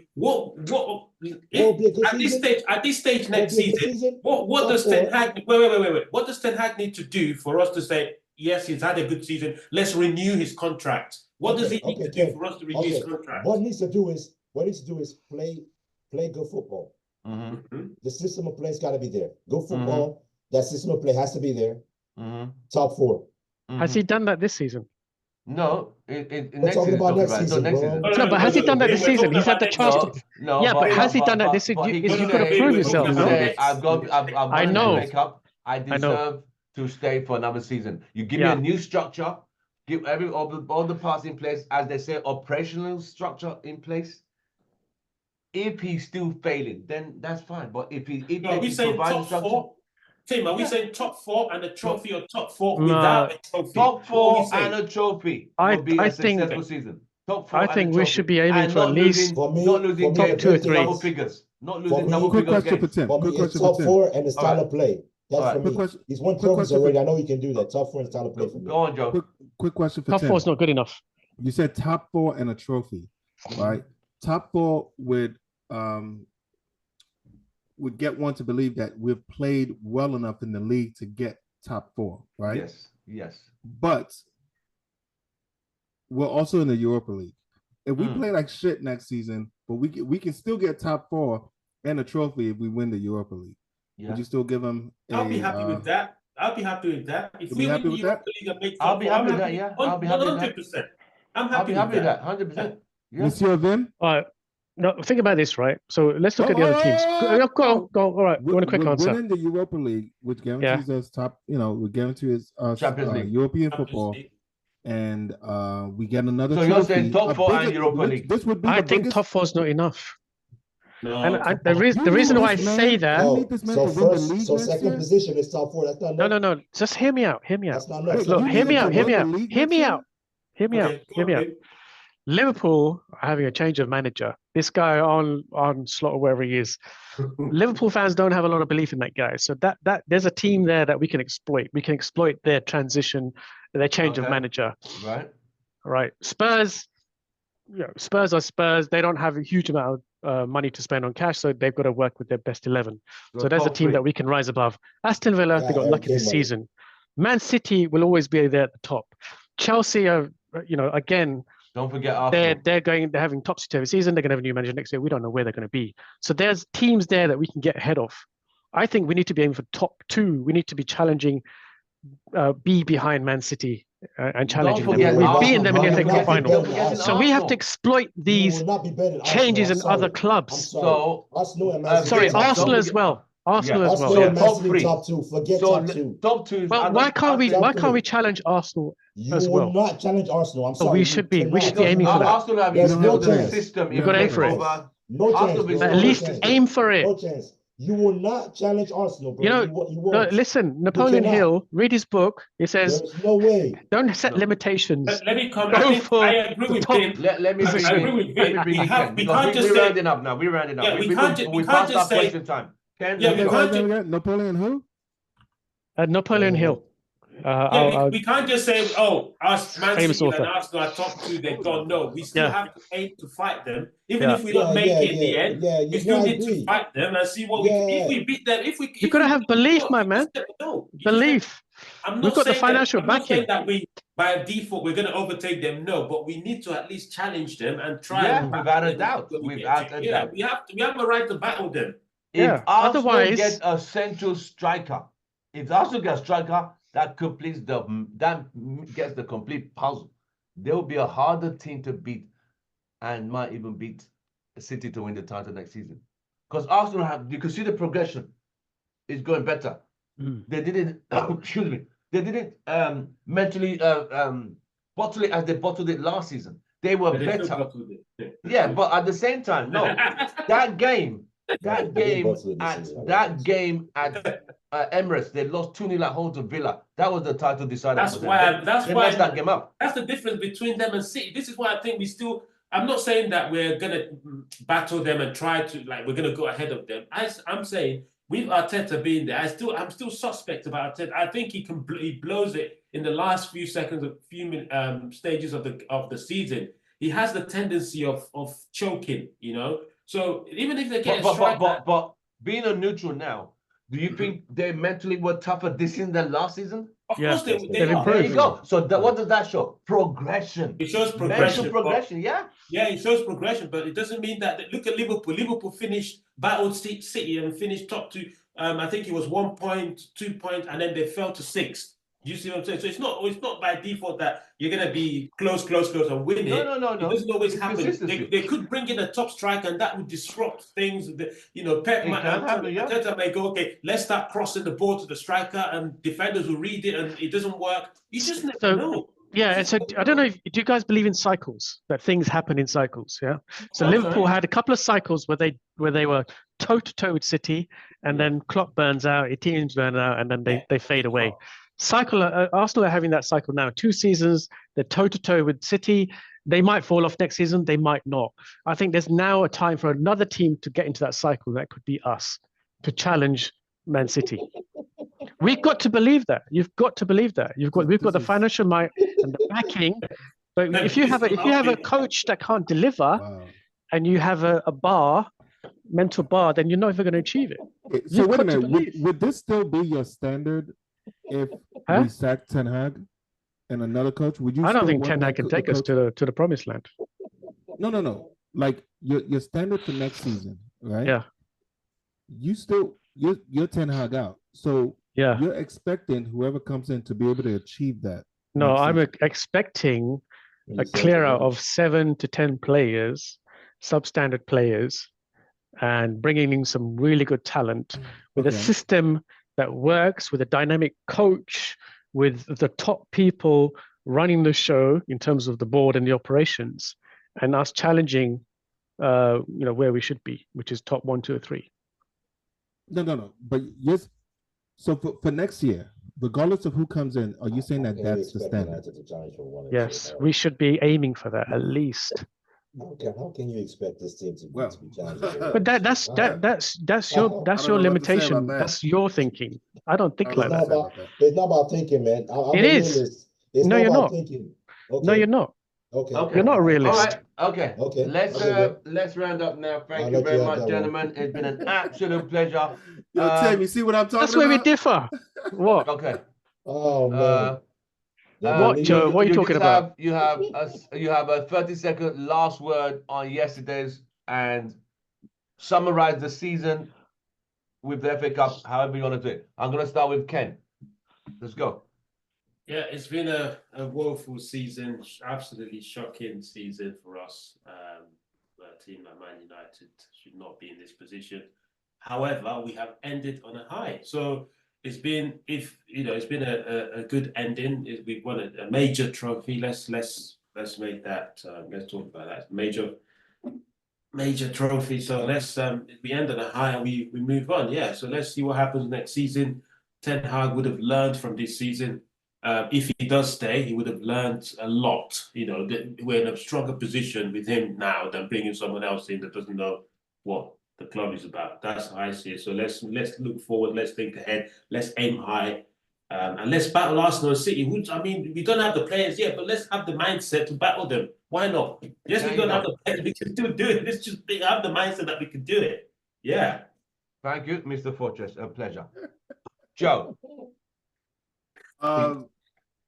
I'm sorry, 30 seconds of just like summarize the season and end up with yesterday's FA Cup win. Thank you very much. Hey man, there's a lot of history was made. We conceded a lot of goals and we gave up we didn't score that many. The goal differential coincidentally was in the same year where our back four was completely decimated by injuries.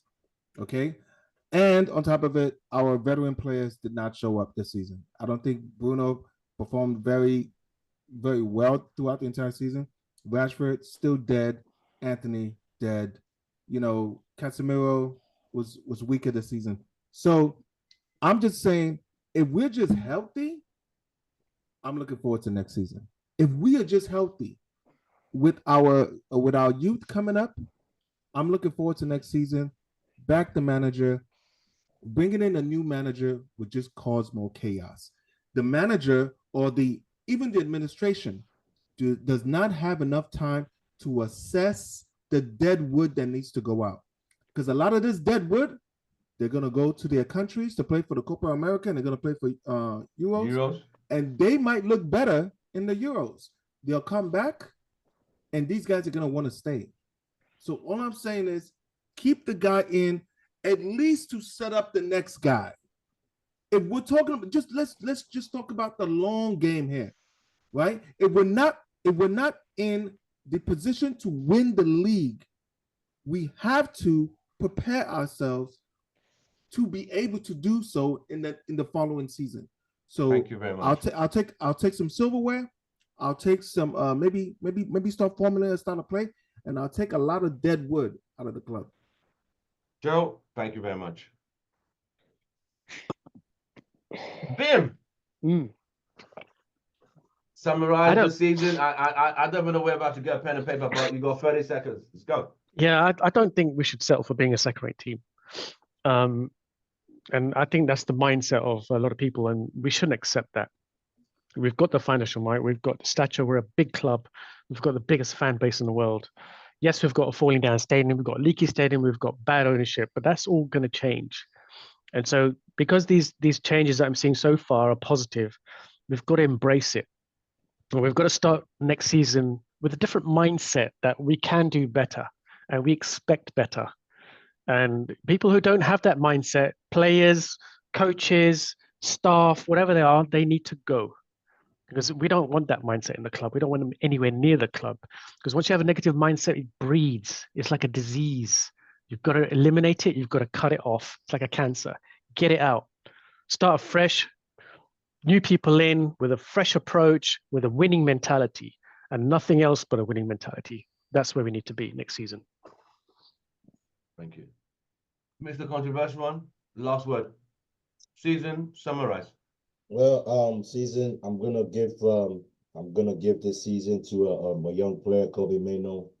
The guy is slowly becoming a clutch player, like we say in the NFL. Coming up in big time moments. Against Wolves, against Liverpool, against City, the guy scored some big time goals, man. That guy's a future for this club. Let's get behind him. Let's encourage him. Let's fight behind him. And then when it comes to the manager in the club, I would say I think we need to stick with this manager at least for another year. It makes no sense starting all over again. Getting another manager is starting all over from scratch again. Give Ten Hag time. Give him one more year. Let's see what happens. And winning the FA Cup, that means the world to me. I'm happy, man. I'm just happy to be a United fan after the FA Cup win. Cheers, guys. Right. United. Right. Let me use this opportunity to thank the UK crew. We had half today. Mr. Fortress, thank you very much for your contribution this season. The analyst, Vim, thank you very much for your contribution this season. We're missing Mr. Smiling, Mr. K. We're missing Mr. Strict, Mr. Richard. Chris comes intermittently to represent UK. Thank you. Want to thank him as well. On a big shout out to the USA crew. Joe, the Mr. Positive, who's also been standing in and hosting the show. Thank you very much for your time. I really appreciate you. The controversial one, thank you very much for another season, for the contribution to this show. I want to thank all of you for devoting your time. I know it's been tough on a Sunday. Well, most of us are family men as well. We have responsibilities, but I want to thank you all. The channel is growing. We are only 200 away from 4,000 subscribers, which has been this season. We started the season at 3,100, going 3,750. So we've gone 650 more, which is very quick. So, we continue to grow. And it's also down to you guys, your contributions, the time you put in, and the content we keep putting out, and we do our best. So keep sharing, keep spreading the word. you know, we are trying to get where we can get. And all I got to say, this season has been tumultuous and painful for most United fans. But yesterday, it brought a glimmer of hope with silver and upliftment of doom and gloom round the world for United fans. I saw a lot of United fans coming out the woodwork, you know, just walking majestically in the honor of United winning. I mean, if there was no FA Cup final, it is what it is. But we're hoping for a new structure, new belief, new hope. Like Ben said, a new manager with a whole new start again. Let's continue. If this can be continued, let's be better. You know, like Vim said, a club this stature shouldn't be in a position under no circumstances, regardless, should not be there. But we are there. Sometimes you got to start from the bottom up. Sometimes you got to sustain. We want to sustain continuity. So let's go up. And I'm going to raise my glass to the FA Cup final winners again, 2024. Yeah. To all of us, to all members who contributed to the channel, and to Manchester United and the fans all over the glory. Man United. Can I one thing, Tim? Yes, mate. There's a Champions League final next week, and then there's the Euros. Are we going to be doing any shows on that? We will be working as soccer as we like it, not the Man United direction, because that cuts off with the United part. We'll only be adding the Man United direction when we are covering Man United different. So it's just going to be soccer as we like it, Euros and the European Champions League. Or if the manager gets sacked. Yes. something like that. Right. Thank you, guys. Have a nice week, and we'll keep our ears to the ground. Yes, there will be a video of the manager sacked. Yeah. Exactly. There you go.